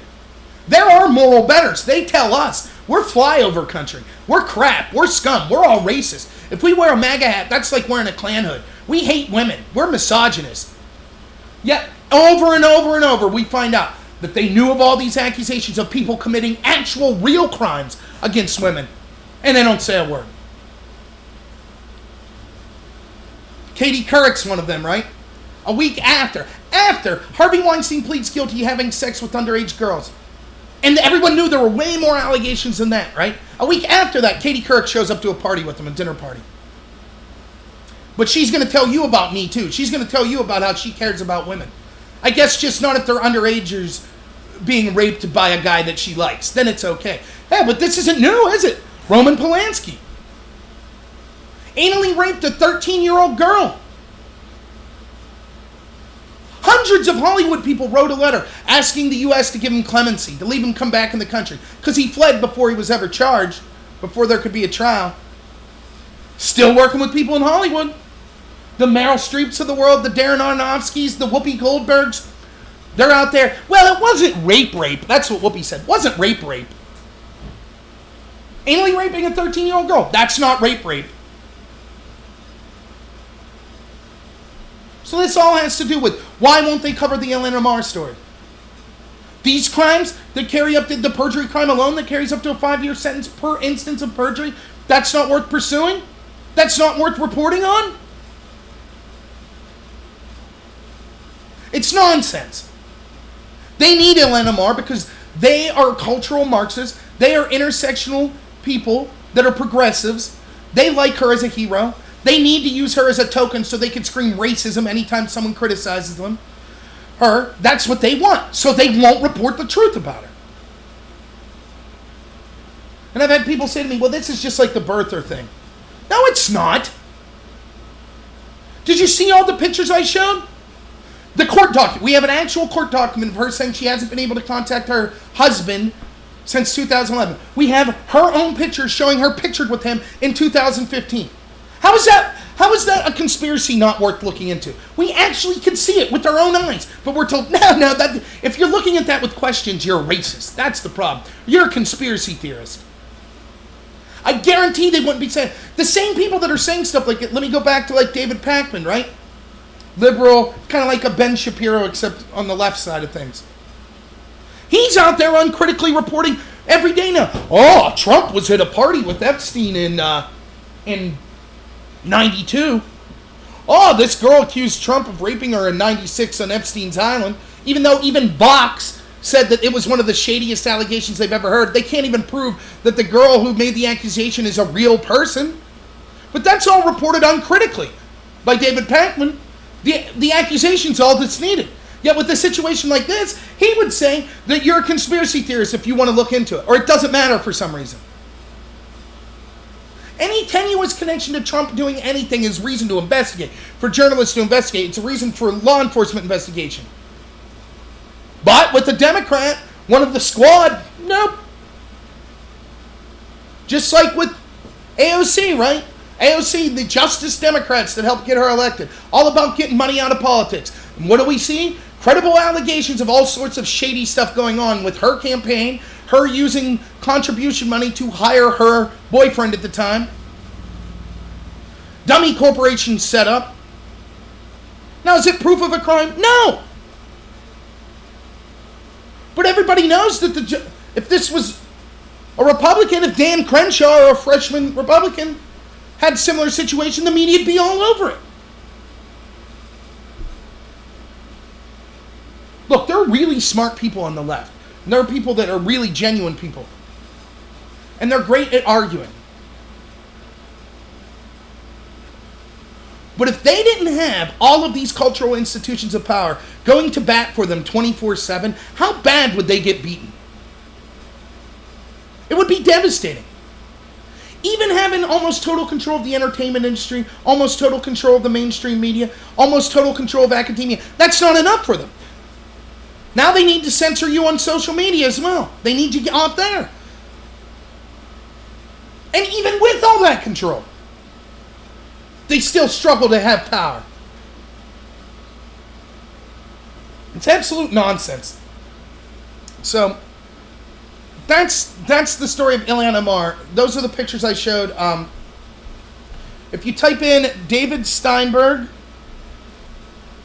and the article I got was posted on July 18th, 2019. Here, I could link it in our chat. But here's the article. Look at it yourself with all the pictures and the evidence. So, I did promise my buddy Tom I would talk a little about our weapons deal to Saudi Arabia. I don't, and the new person that Trump's putting in charge. I honestly, though, have to admit ignorance on a lot of this. I don't know exactly what's going on with that situation, so I'll just give my overview of what I think. I think it's a terrible decision for Trump to sell weapons to Saudi Arabia. I'm tired of this crap. We constantly sell weapons to our allies who then quickly become our enemies a generation later. Or those weapons that go to our allies we find then when we're fighting ISIS a country over, like in Syria, turns out that somehow they got those weapons we sold. How did that happen? So it's one of the things I dislike about Trump. And I understand supposedly it helps our economy. It doesn't. It helps the military-industrial complex, defense contractors. It's absurd. And as I said in my video here the other day, you shouldn't, I support Trump more than almost anyone I know. But that doesn't mean I'm not going to criticize him. You should never just be a cult of personality where you just like the person more than the ideas. So I'll criticize Trump, and I think that's a bad move on Trump's part. But that's all I have to say at this point on it, and I don't know much about the specific person that was appointed by Trump that was a former lobbyist. I will say in general, I think Trump hasn't done a good job. Remember, one of his campaign promises was he was going to make sure that there wasn't this revolving door of lobbyists to working for his administration to back the lobbyists. Now, I don't know the specifics on how many times that's happened, but it seems like it's happening. It seems a lot of people that end up working for him were lobbyists, and then they go back to lobbying when they're done. So, something worth saying. The last thing that I had that I wanted to talk about was the Bernie Sanders, right? I can't tell you how many times I get in debates with people about him being a hypocrite or these socialists being hypocrites. It's not a hypocrite. He's not a hypocrite. I'm constantly told. So, new article out in the Washington Post. And you can't make this stuff up. So, to his credit, Bernie allowed his staff to unionize. Okay. Right? Sounds good, right? Problem is, once his staff unionized, they started saying, we want a living wage. You say that people are entitled to $15 an hour. We want the equivalent of that. And we also want you to pay the entirety of our health care. And the people running Bernie's campaign are fighting back. They proposed a solution. The unionized people said, no, not good enough. So the guy that proposed the solution was like, I'm disappointed. They didn't accept it. And he says, let me see if I can bring the article up. But he says, I might not be able to because I only have so many views on the Washington Post. It's a good... sorry, wrong one. Just give me a second here. But isn't it funny? And here's the line. There's one line that I... oh, come on. Yeah, the Washington Post sucks. Well, let's see if the line's in the New York Post.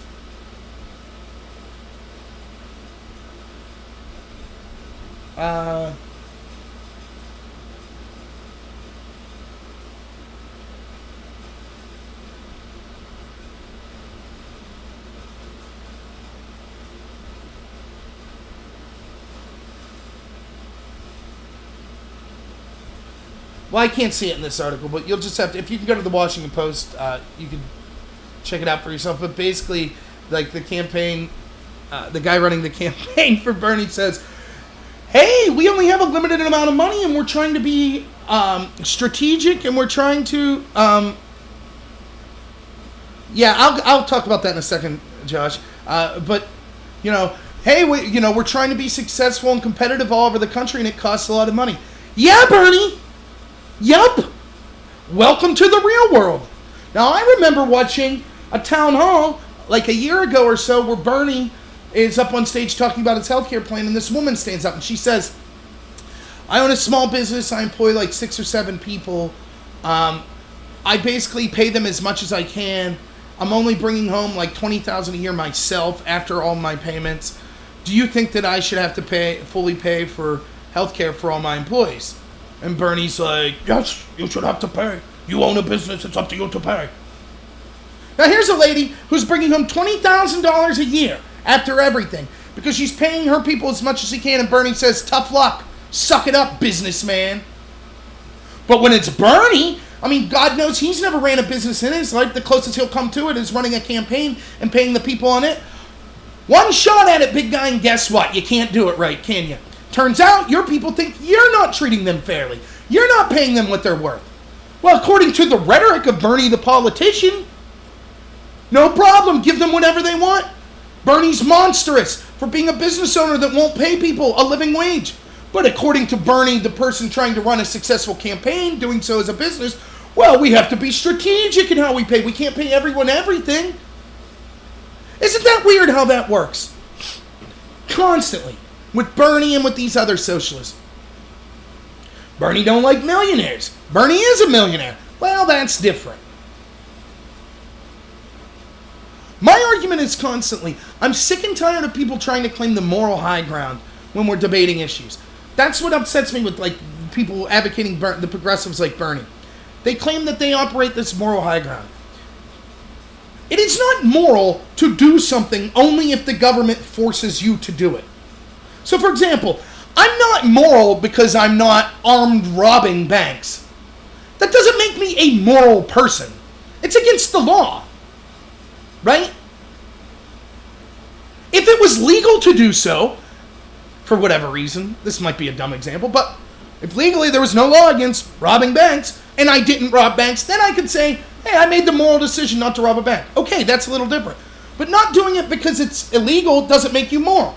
In the same token, Bernie's saying, and all these other people, there's tons of them, extremely wealthy people. Just look at Hollywood. Look at athletes. Look at all these other billionaires, the tech billionaires. They're always saying, oh yeah, we more tax, so we should be paying more in taxes. Okay, no one's stopping you. Pay it. Well, no. We'll only do it when the government forces us to. Well, then that's not moral. What you're really saying then is, I want other people to pay more. I'll pay more if it means them paying more, but I ain't going to pay more on my own. That's what you're saying. If that's the case, then it's not a moral decision. The righteous person, the morally correct person, doesn't wait to do the right thing until they're forced to. Now, does this mean that automatically means that the positions these people advocate are incorrect? No, I'm not saying that. But then let's just argue on a fact level instead of this faux morality. You aren't morally superior to anyone. You're greedy. You use all the tax breaks you can. All of these people do. It is very simple to pay more in taxes. Yeah, but they don't. So yeah, Tom talking about the Bernie thing. Yes, they're saying that's exactly what they're saying. We want to be paid the equivalent as if we were working a full 40 hours a week. So if you're working 40 hours a week, you get X number of dollars. Now, if you're working 20 hours more than that, then that's 50% more. Then you want 50% more in the wages. But most of them are being paid like a salary. So salary sucks. You can't get overtime and things like that. So they're saying, look, we're out here busting our hump. We're working, 18-hour days, 16-hour days, but we're only getting paid as if we're working 40 hours. And that's crap. We want more money. So it is different in that sense, but it's not different in the sense that Bernie, I would think, the rhetorician Bernie, the politician Bernie, says pay people a living wage. These people are saying, and I can pull it up in the article, they're saying, we're not making a living wage. So while the specifics are different, because it's salary as opposed to hourly, certainly the criticism still stands true. Now the truth is, it's probably a very complicated situation, and I don't think that Bernie and his campaign are immoral people. But I'm not the one out there running for president saying people that run businesses and don't pay living wages are immoral. That's not me. That's Bernie. So he should be held to the standard that he wants other people to live up to. And constantly we see that's not the case. Here's an idea, right? Why doesn't Bernie sell that expensive sports car and that lake house and then give some of that money to the people that are working tirelessly on his behalf? How about that? Oh, no. It's different. Bernie needs that lake house. Bernie needs the sports car. Trust him. It's those other rich people that are greedy and immoral, not Bernie. It's garbage. And by the way, this is a criticism you see often. Remember, all this, the garbage argument that is the gender pay gap, women not getting paid enough, right? We had Hillary talk about that. Yeah, right. We had Hillary talking about that, right? Oh, I gotta pay. Then you look at her campaign and it's like, hey, the women in your campaign make less than the men. And Hillary's team comes out and goes, well, yeah, they do different jobs. And, oh, so you literally just gave the argument as to why the gender pay gap is garbage. It's constantly like this. So I just thought it was funny. It's a hilarious... And I'm sure there's more to it, right? I'm not saying Bernie's immoral for not paying his campaign staffers more. Maybe he's paying them exactly what they deserve. I don't know. If they don't like it, they could quit. They're not forced to be there. I'm just saying it's hypocritical of the way he runs his campaign, how he's paying people versus what he says that everyone, how they should run a business. That's all I'm saying. And you see this quite often, Al Gore flying in private jets to tell you that your light bulbs hurt the environment because they use too much energy. People in gated communities telling you need to be more inclusive and allow people from wherever they want to come from into your neighborhood. People advocating forced busing that send their kids to private schools with only wealthy people. It's garbage. It's over and over. There's a reason. There's a reason that these people aren't doing the things that they're recommending because they know they suck. But it's all right if they suck for you. The average peon, they're better than you. They have more money and power. It's all of it. Over and over. So yeah, the Trump impeachment resolution, I guess that's worth talking about. I mean, again, this gets back to what we were talking about yesterday. Is Trump playing 4D chess? Did Trump, Pelosi came out and said, I don't want an impeachment resolution, and she's fighting with the squad, which is still the dumbest name. Who named them the squad? Who's responsible? Was this a self-applied name? Is it a name that they take with pride? My God, what a stupid name. The squad. Come up with something better. Jeez. But anyways, so yeah, Trump ends up now getting Pelosi, the Democrats to do impeachment again, and getting Pelosi to defend AOC and them. I don't think it's 4D chess, sorry. I think Trump's heart's in the right place. He understood a lot of Americans are tired of people bashing this country, particularly someone like Ilhan, who came to a country that is so magnanimous and so great that it allowed her as a 12-year-old fleeing from one of the most war-torn countries in the world to, in a short 2 decades, become one of the most powerful people in the new country she's in. Yet she still says racism, racism, racism. Heck, you can't even, the whole spiel I did about Omar's background, you can't even talk about that without being called a racist by her and her people and the media and the rest of the Democrats. Not all of them, but some. So, I mean, I just think that he lucks into his opponents are so stupid. And so they constantly do the dumbest things. But yeah, impeachment's stupid. It's never going to pass in the Senate. And what are you impeaching for? Because you think Trump said some mean words? I mean, it's getting to the point, it's nonsensical. Now look, I'll be the first. People have heard me. I criticize Trump when he's saying dumb tweets all the time. It's beneath him. You should never punch down. Right? You don't make fun of someone who has some intellectual disability because you know more than them. You don't pick on a kid because you're stronger than them. You don't pick on a homeless person because you have more, resources than them. That's all crap. Punch up. That's what I like to do. Go after the person with more power than you. So when Trump's ranting about Rosie O'Donnell, whatever. It's stupid. A lot of the things he says is dumb, and I didn't really like his... I appreciate the heart of what he was saying, but Tucker said it better. Tucker said it like I said it. You were welcomed into this country, Illhan. You were made one of the most powerful people, and all you do is crap on the country. You basically dog whistle that you're defending Al-Qaeda, or at least that the U.S. military is just as bad. You won't answer when people use your rhetoric and commit domestic terror attacks. You say some people did some things on 9/11. You say that the U.S. troops that were in Somalia trying to free people in Somalia were butchers and terrible people. You tweet out articles saying that all Trump supporters are racist. So yeah, those people are going to be pissed. And Trump's sticking up for those people, and he says something and it comes off as ham-handed. I get it. But it wasn't like he just said, go back to your country. He said, go back, show us how it's done, and then come back here and fix our country. So it wasn't as racist as they were saying up. Yeah, I mean, Trump's ratings went up, I heard, amongst Republicans. Look, he's going to win the Republican votes anyways. He has to reach out to independents, centrists. and people that used to be on the left that feel like that they're no place to go anymore because the left's becoming so nuts. Maybe like my buddy Tom there. And I bet if you ask Tom didn't think his tweets were that good. Those are the people that Trump should be trying to reach. So, I don't think it was, but he lucks out that it ends up in some sense working out for him strategically, and that it shows who the real face of the Democratic Party is, doesn't it? And it made them go for impeachment, which there's no chance of happening. There's just no way the Senate would, even if impeachment was voted for, there's no way that the Senate would enforce it. It's not going to take him out of office. It just makes him look petty. And the whole thing about the tweets, I just think the average person doesn't care. And you can criticize the Republicans for this too. Crumbling infrastructure, opioid crisis, illegal immigration running rampant, not dealt with. Situations with Iran, North Korea, and other places around the world. Wage disparity gap increasing. Middle class not getting a raise for years. Our veterans not getting the health care they deserve.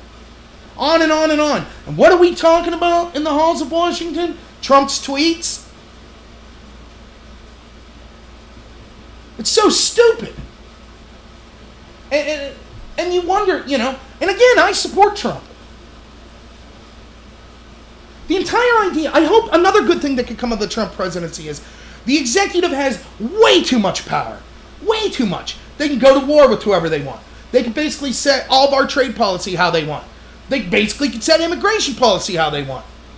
Of course, Trump has trouble because the courts reject him, but when Obama was just like, refuse to enforce the laws, what does Congress do anymore?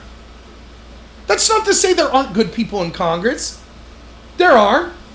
I've personally met some of them. I spent some time hanging out with at least one of them the other day. But what as a body do they do? Nothing. Arguing about Trump's tweets. Here's what you do. If I was a Democrat and I said this, I would be like, when I was asked about it in the media or whatever, I'd be like, it's a stupid tweet. And you know what? Anyone who's here and is a legal American is as much of an American as Donald Trump or his supporters or me or my supporters, period. We shouldn't be telling anyone to go back to their country. Now, I want to talk about jobs and health care. That's what I would have said. And I certainly wouldn't be demanding that we basically violate House rules by calling Trump a racist in the House, basically on party lines. What does that do to the average? Because here's the real secret, right, that no one wants to talk about. I should even talk about this more. The average person, they don't care about either of the parties. They don't care anymore. They look at Washington as just this place that sucks up all their money, makes a bunch of false promises, and does nothing to improve the quality of their lives. And they're tired of watching these people over and over flap their gums like they're better than the average person, when they're not. They don't do anything for the regular person at all. And so they're tired of it. Now, they might like their politician because they've talked to their politician and they realize they're a decent person and they're trying to do the right thing, whether it be a Republican or Democrat. But as a whole, it's not working. The divide is getting larger. And so when you turn on the TV and you're like, maybe things will be different now. And what do you see? What's being talked about? Trump's tweets. Trump's racist again. The same story for the third year in a row. Today we'll be talking about Trump being a racist. Now, Trump said something, it's racist. All of his supporters are racist. Trump's a Nazi. It's nonsense. Like, to me, one of the biggest issues going on is this Russia investigation. I can't convince people of the importance of why it's big. I can't. The implications, the reason we're told that an investigation into Trump was necessary and his team was because even though the information wasn't verified, the implication was so severe that we may have a president and his team that worked on behalf of a hostile foreign power to get elected. That implication was so severe that we had to have the investigation. My argument is that implication is a pittance compared to what the implication the other way is, which is that we have unelected bureaucrats in the intel community that can be weaponized, the strongest investigative agencies in the history of the world, that can render all of your rights that you think you have totally meaningless without your knowledge through secret FISA courts, that are weaponized to make sure that anybody who is truly a president that they don't approve of or an official that they don't approve of either can't get elected or if do get elected, it's hamstrung so that they're ineffectual. Do you realize what that means? That means that if you're a progressive, hey Bernie fans, how you feeling about the burn right now? Nice of the Washington Post to put that article about him not paying his staff enough, huh? Pretty cool, huh? Pretty cool how they screwed him over in 2016. Too bad he lost his chance, though, huh? Oh, sorry. Looks like you have to cheer for someone else. You think you're going to get a real progressive candidate? You think you're going to get a candidate that goes against the wishes of the intel community? Even Elizabeth Warren, that's espousing some of Bernie's positions.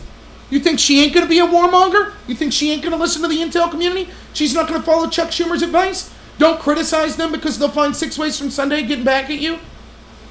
You don't think... Nah, it'll all be fine and sunshine and roses now. It was just Trump they had to go after. Your voice doesn't matter. As long as there are people behind the scenes controlling. And some people say, oh, you know, Citizens United, it's money in politics. Yeah, that you can make the claim that leads to it, but a direct implication, it doesn't even matter how much money there is in politics. If the intel agencies are the ones picking and choosing, if one of the heads of one of the 2 big parties in this country, Chuck Schumer, admits on national television, you can't criticize these guys or they will take you down. What do we have left to vote for? Government approves Intel Community Stooge A versus Intel Community Stooge B. That's who we're left with. So you go on, you keep chanting about, oh, you know, you care about war, or, you know, peace and, you know, helping the lower class and all this. None of it. It'll only be done to the point where these people allow it to get done. That's what the Russia investigation is. If I'm right. Which, trust me, I'm right. As I talk about all the time on here. That's why the Epstein case is something that is interesting to me, because that's actually sellable to people. See, the Russia thing's really difficult. It's difficult to wrap your head around. Having sex with children, pretty simple to understand. All the connections that he had, Josh was talking about, I've heard these rumors too, that supposedly that Epstein was involved with Mossad. Certainly I've heard connections to Israeli prime ministers, and that the idea was to get dirt on people. And someone tweeted this and got like a firestorm for it. Some like conservative. And it is true though, because they thought that they were saying, oh, these people that had sex with kids, you know, they're the victims. No, that's not it at all. But here's what probably happens. You're one of these highfalutin, you're a powerful person in Washington, or you're powerful in the UK, or wherever. Wealthy businessman, right? Something like that. Epstein, he's got all these beautiful women around him. Okay, partying. Party's fine. You go to a party or two. Nothing scandalous going on. Then you go to a party like at his island or one of his properties. And you have sex with this attractive woman. And Epstein's filming it. And then he comes to you afterwards and is like, yeah, I just want to let you know that girl's 15. That girl's 16. We have you on tape. Now, one of the allegations is hey, how's it going, Mike? One of the allegations is, how did Epstein get all this money, right? Well, the allegation is that you're now seeing is, it's not that he was a shrewd businessman, it's that basically he said, I'm going to manage your funds, and then you're going to pay me as a manager of your billions of dollars in funds, or hundreds of millions of dollars in funds. That's how he got access to all of this. And why wouldn't you say yes? Because he could ruin you. He could release these videos of you. So it would make sense, and no doubt that there's been, you know, they call it like a honeypot. The idea that, you know, did you ever see the movie The Firm with Tom Cruise, where, you know, the idea is he joins this law firm, he's making super big time money, and it turns out they represent the mob, and he starts to learn that as they're going on. But he goes, they intentionally set him up with this really attractive girl that he has sex with, and then they take pictures. She's not underage, but regardless. And then the idea is, okay, now we got you. We'll ruin your marriage, we'll ruin your reputation because we have these pictures of you. It's a very effective strategy. That's exactly what people were accusing Russia of having done to Trump with the whole pee thing. They called it compromise. The idea that Trump paid these hookers to pee on a bed that Obama slept on and then had sex with them or whatever, and the Russians had filmed this, and now they contact Trump once he's president, and they're like, hey, guess what? You're going to allow us to kind of go into Syria, you're going to pull out here, you're going to do this, you're going to do that, because otherwise we're going to release these videos publicly. Like, that's the idea. So it's certainly, it's not beyond the pale that this is actual stuff that happens in the espionage world and in the seedy underbelly of, like, international politics and wealthy businesses. That it certainly could be the case. I think that regardless if we find out that that is exactly the case, or if we find out that it just, even if it wasn't intentional blackmail on the behest of Mossad, I will guarantee that there are connected people that engaged in shady activities with Epstein, and I will guarantee that Epstein used that over their head to benefit, whether it be for himself financially or through power for himself, or if he had a handler, whether it be Mossad or other people. I guarantee if he had evidence, if he knows that people are having sex with underagers, he used that strategically to his benefit. Which is why a lot of people think in 2009 he got such a light touch. Because eventually, you might be the most calculating, honest, great prosecutor in the world. But if this guy's got dirt on your boss's boss's boss's boss, it's going to get down to the chain to you. Hey, don't go so hard on this guy. And there's allegations that, I've read the allegations that Acosta, not the crappy reporter, but the former, Labor Secretary that just resigned, he's the one who signed off on this deal. There are claims that he said he was told Epstein is intelligence. He's an intelligence asset. So you can't go at him that hard. Now, who knows if that's true? But again, within the realm of believability, it would make sense why this guy was untouched for so long. Why is it that these powerful people are so hard to bring down? It's not just they have a lot of money. That helps. But it's beyond that. Michael Jackson had a lot of money, right? Beretta had a lot of money. There are people that have money that go down. But it's when you have that much power, that much influence over people. And this is something I was talking about the Tommy Robinson case in the UK. With this idea of you had these, basically majoritarily Pakistani Muslim grooming gangs that over a 3-decade period raped thousands upon thousands of girls. Underage girls. Over a 3-decade period. The police knew about it, did nothing. And people were like, oh, it's different now.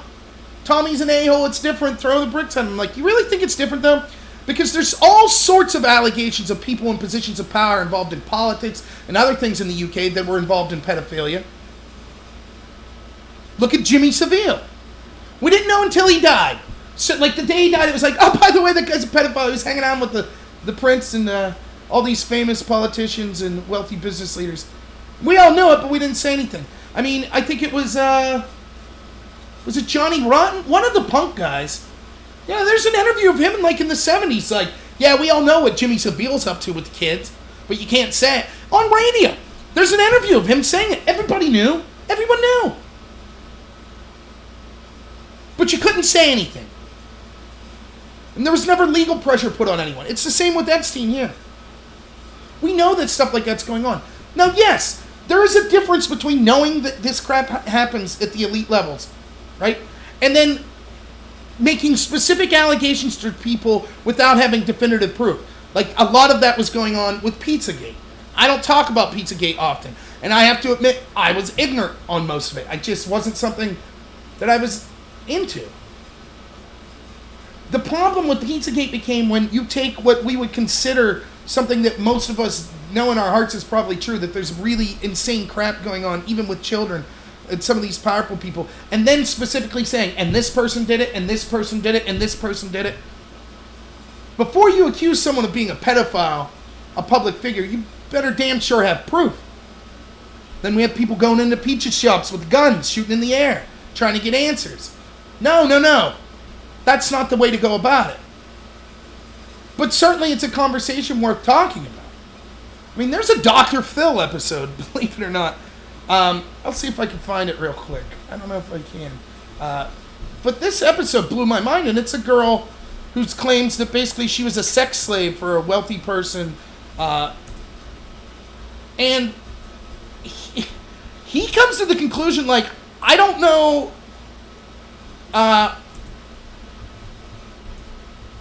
I don't know if she totally knows all the details, but she's definitely telling the truth. Yeah, here's a little section of it. I don't want to play it. It's going to play. No. There we go. But I mean, it'll chill you. This chilled me when I saw it. I was like, what? This stuff happens. And no one's ever held to account. So I hope the reason that the Epstein case is so big is because maybe that people could wrap their heads around And that's something we could coalesce around and come together. It doesn't matter if you're a Republican or a Democrat. If someone who is big in your party, or someone who's big as a donor for either of those parties, or as a politician from another country, or an extremely wealthy business person, did these crimes, they should be taken down. And the power that these people have is also their greatest weakness. And that power is because they have so much dirt on each other and so many connections, it's hard to start into breaking that down. But that's also their greatest weakness, because if you take out the right link, it could all fall as a house of cards. That's the hope. Now, I'll admit to being pessimistic. How many times does this really happen to people in power? How many times are they really held to account? Not often. But it's kind of looking at it's looking at what I'm complaining about with the Russia thing.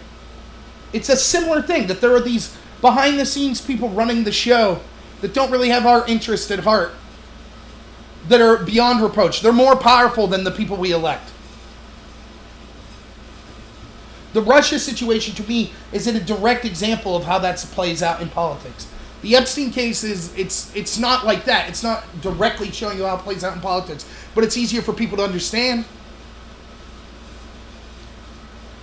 For example, if let's just say, I'm not going to name any names or whatever, but let's just say there was very prominent Republican and Democrat both connected to Epstein, right? Politicians, people at the seats of power in the Republican and Democrat Party. Do you really think that their number one priority was solving the healthcare crisis, or legal immigration, or ending corruption in government? Of course not. So that's how it affects that. That's what I was saying there. Anything else people wanted to talk about?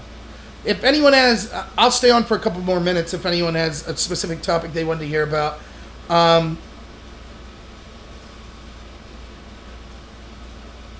Yeah, I mean, Chuck, you're talking about all that stuff that failed. Yeah, you're absolutely right. Let's not forget also the court case about Trump and Stormy Daniels was a bust.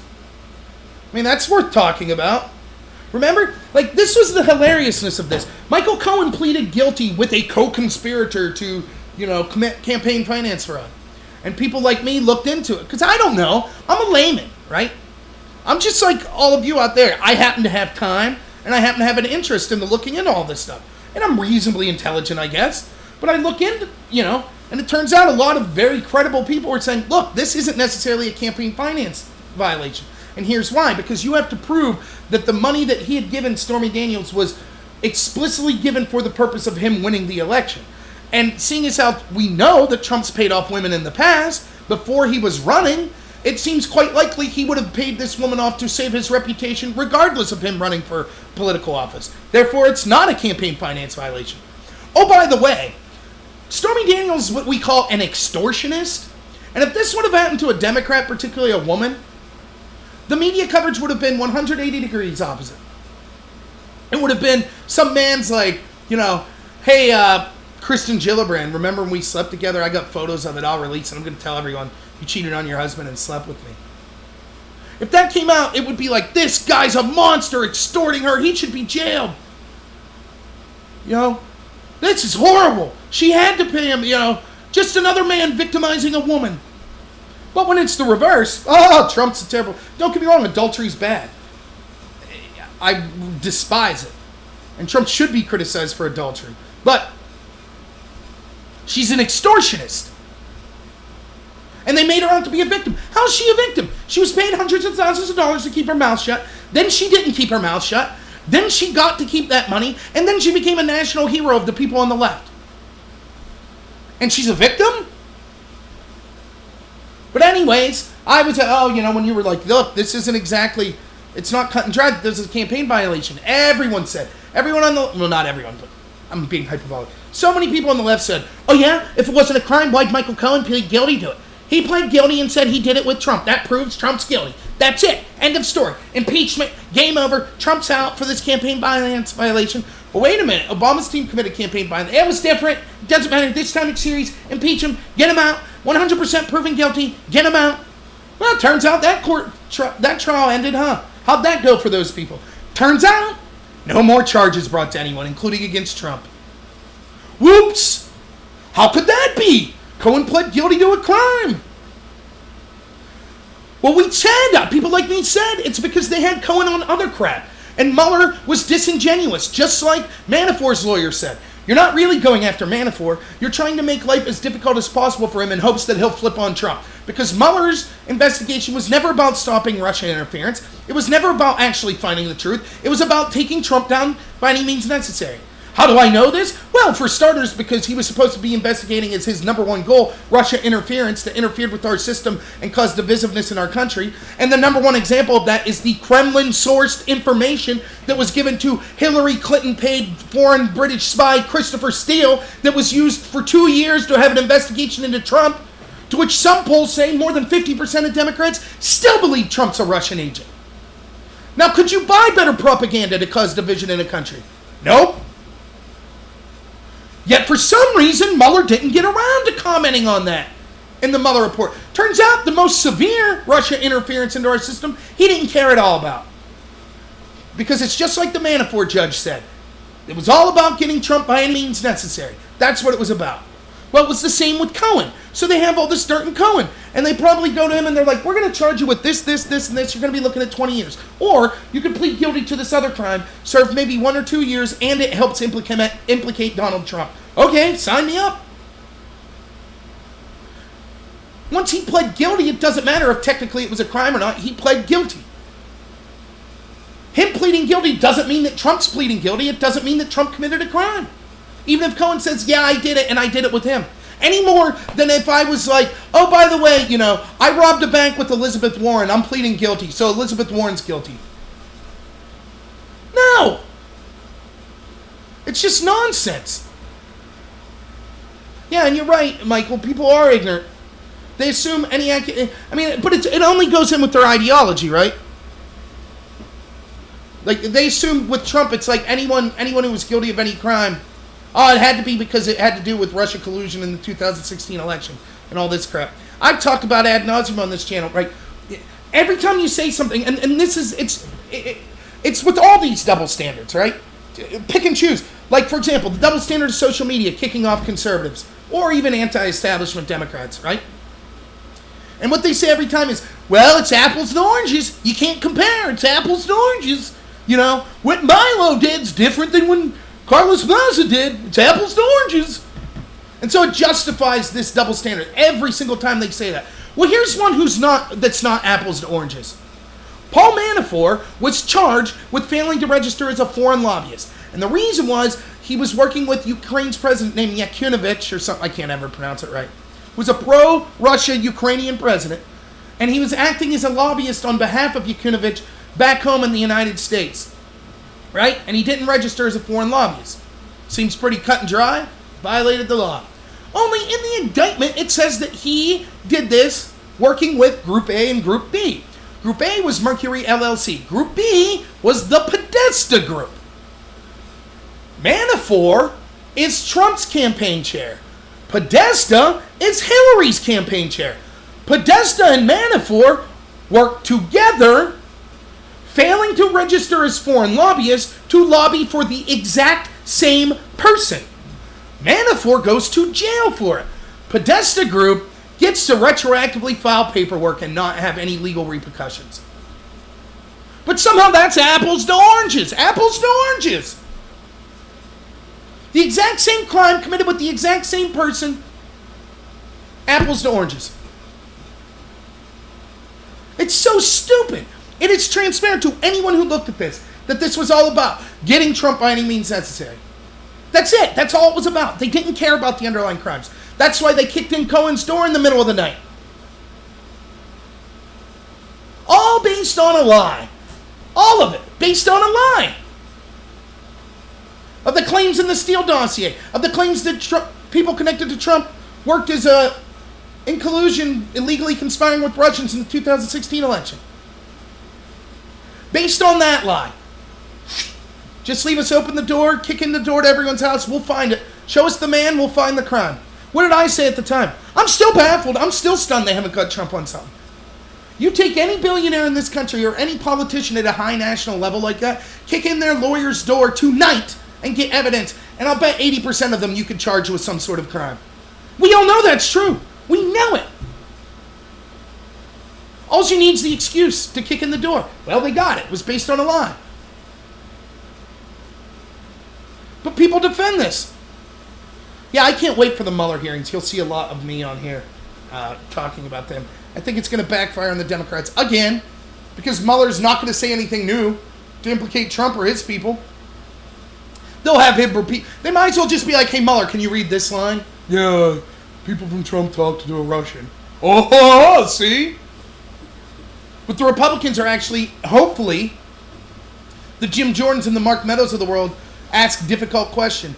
By the way, if one of you 9 or 10 people watching are Jim Jordan or Mark Meadows are somehow affiliated with the Republicans, please contact me. I have a list of about 40 questions that you could ask Mueller. Starting with, why didn't you investigate the Kremlin agents that were the source of the Steele dossier? Or how about, why did you wipe clean the iPhones that you gave Strzok and Page after you knew that the IG was looking at information that were on their phones from the FBI because it showed possible corruption and bias? There's a couple easy good ones to get you started. And by the way, you talk about this crap, and it's the same thing. It's the CNN talking point. Again, I talk about this all the time. The importance, how people strategically define words to mean things. Right-wing terrorism. What is terrorism? What is right-wing? Define that. You know, you get someone to define it. It's like, well, fascism's right-wing terrorism. Okay. So, fascism's like total government control. So if I advocate for smaller government and I'm right-wing, how am I close to right-wing terrorism? Well, you know, stuff like that. What is masculine? What is toxic masculinity? Define that. What is whiteness? What is the patriarchy? Get them to define all this crap, right? And based on their definition, then they just cleverly switch in and out. So now one of the ones you see is like, well, yeah, the Mueller investigation proved collusion. Now, collusion's not a crime. Don't BS us. We know what you were saying. Chris Cuomo, all you people in the media. Oh, no. We never said, we just said there was collusion. We didn't say it was definitively a crime. Garbage. And you know it. And all the people that make that excuse now are full of it. We all know. And here's how you know. Okay, so if you're just saying, and that's what people say, well, I think that Mueller still showed, look at all the connections people in Trump's campaign had to people in the Russian. So, if you're really concerned about that, then you would investigate both sides, right? Like, for example, we know Deripaska had connections to the Podesta group in Podesta. We know they had connections to the FBI, even when Mueller was there. We know Veselnitskaya, the Russian lawyer that met in Trump Tower, was actually a client of Fusion GPS that was paid for by Hillary Clinton and actually had dinner with Fusion's founder the day before and after the actual Trump Tower meeting. Tons of connections. We know that Christopher Steele got his dirt from Kremlin officials, at least 2 of them. So if connections are, we know, hey, let's go back a little further. We know that Bill Clinton was given $500,000 by a Russian state-owned bank a week after he met in private with Vladimir Putin. We know that tons of people from Russia are connected to Russia interests gave money to the Clinton Foundation that they never recorded properly until they were found out. But all of a sudden, Russia collusion, that's the reason for the investigation. I'm all for it. My argument from the get-go has been, if Trump did something, Trump's guilty, fine, hold him guilty. I just want the law to be applied equally to everyone. So if we're going to start arresting people for filing to register as foreign lobbyists, I'm all for it. I think we have way too much foreign influence in this country. But let's start arresting all of them. Nope. Not only are they not even looking at anyone else, when they actually find someone that worked with someone connected to Trump, such as the Podesta group, they don't even punish them.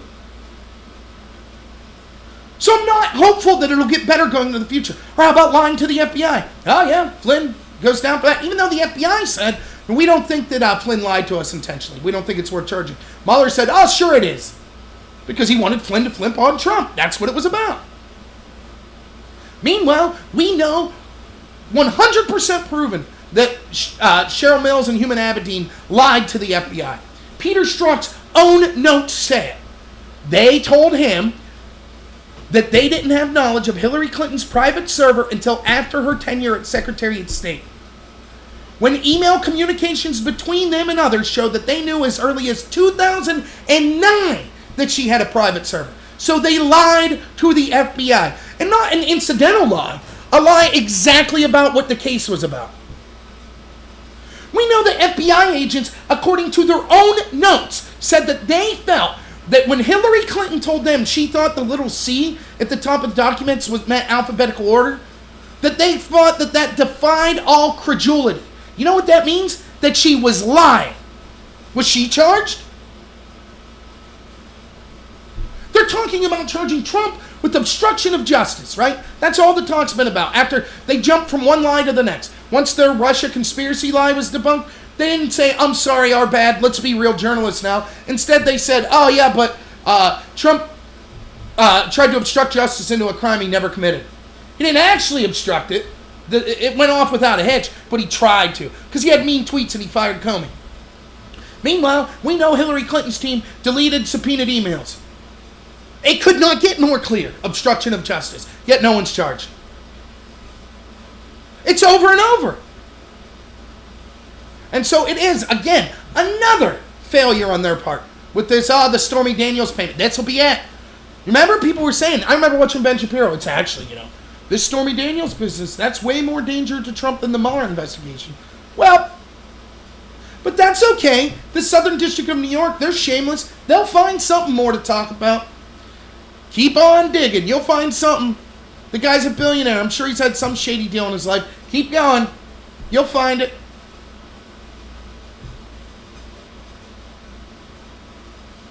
So, I mean, well, yeah, Michael, let's talk about bigotry for a second, right?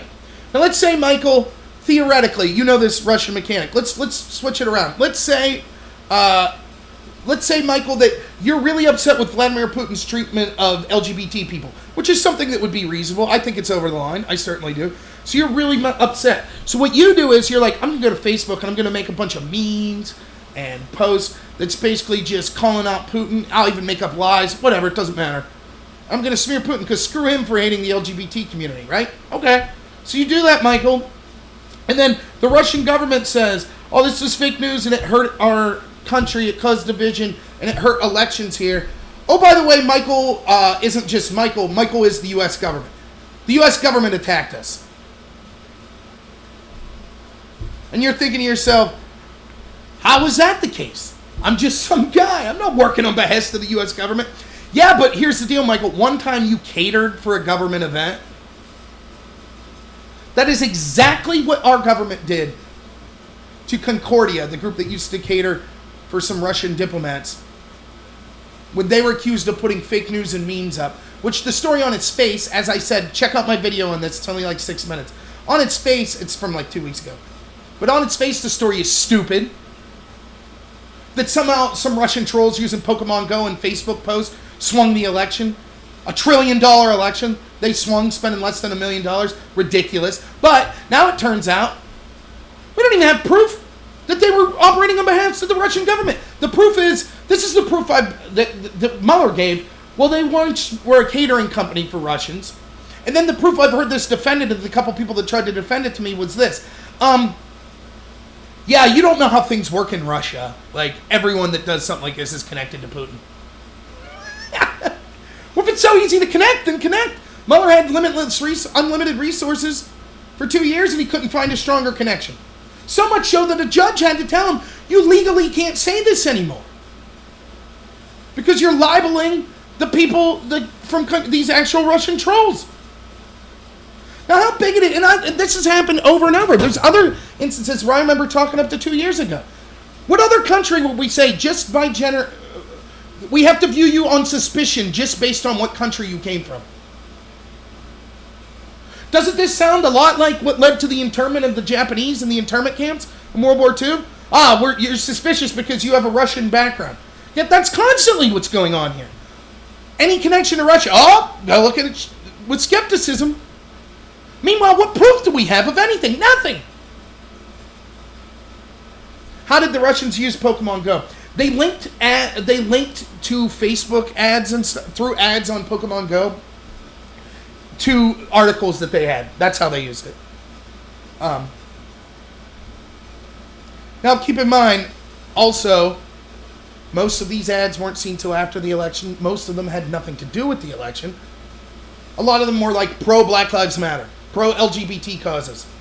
And then we know for a fact after the election, some of these same groups also organized demonstrations against Trump.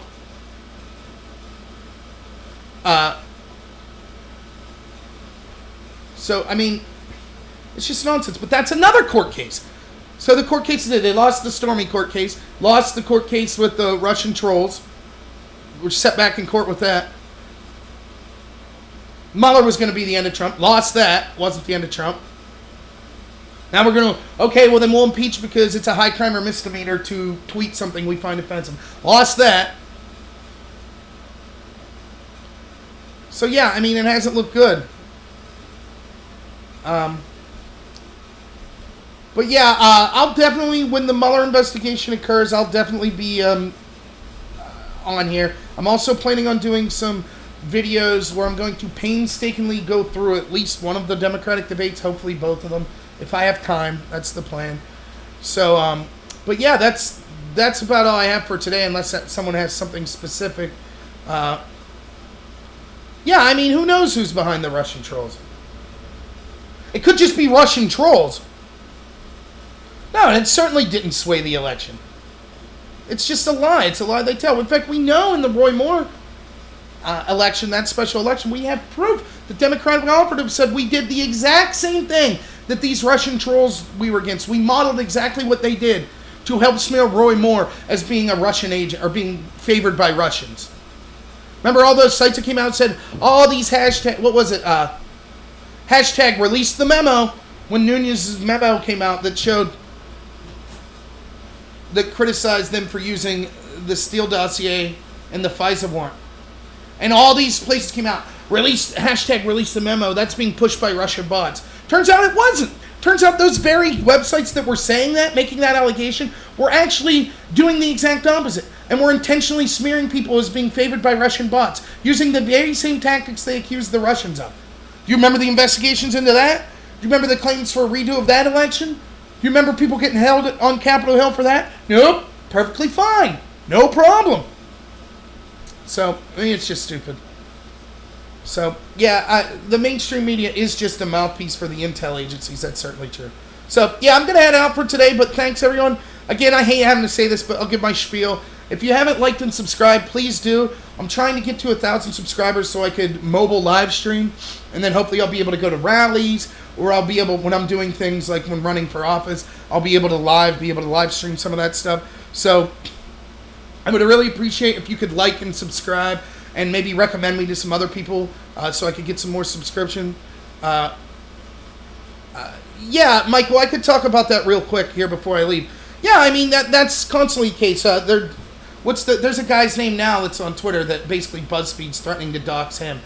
There was the kid they doxed, remember? They were going to release his name because he put a meme of like a CNN logo getting pile-drived or something like it was basically WWF stars, and they put a CNN head over one of them and then had Trump like smacking them down. They basically doxed that person. They doxed the woman you're talking about. That's constantly the case. It's because they need to be the arbiters of the gatekeepers of information. That's why they're going after social media in the first place. That's their biggest competitor. So they have no problem being unethical and going after people as individuals and releasing their information when it benefits them. And everyone goes along with this, like this is somehow okay. It's absolutely absurd. They have no shame whatsoever. If you would try to release their personal information and where they live, if you would show up at Anderson Cooper's house, they would talk about how dangerous it was. Trump's leading to danger against journalism, right? That's what they would talk about. But when they do it to an average person, no problem. It just goes to show you they know they're unethical. They know the danger of that. They know how toxic can ruin people's lives. And they're for it. And it's the same strategy you see people like Antifa doing. And it's the same strategy that's like trying to get people kicked off the air that they don't like. Calling for advertiser boycotts and things like that. When they do it, when they have Joy Reid do something that's considered heinous, hey, no problem. But when it's the other side, dox them, boycott them, do whatever you can. So, but yeah, again, I'm gonna head out. So like and subscribe, and please recommend me if you can. And if you ever want to reach out to me, you can reach out to me on the channel here, on the comments below, if you want. or the email that's linked to this site. Also, my email, you can reach me at rob.nor@gmail.com. If you'd want to be part of my show or have topics for me or anything like that, please let me know. So thanks, everyone, and have a good one.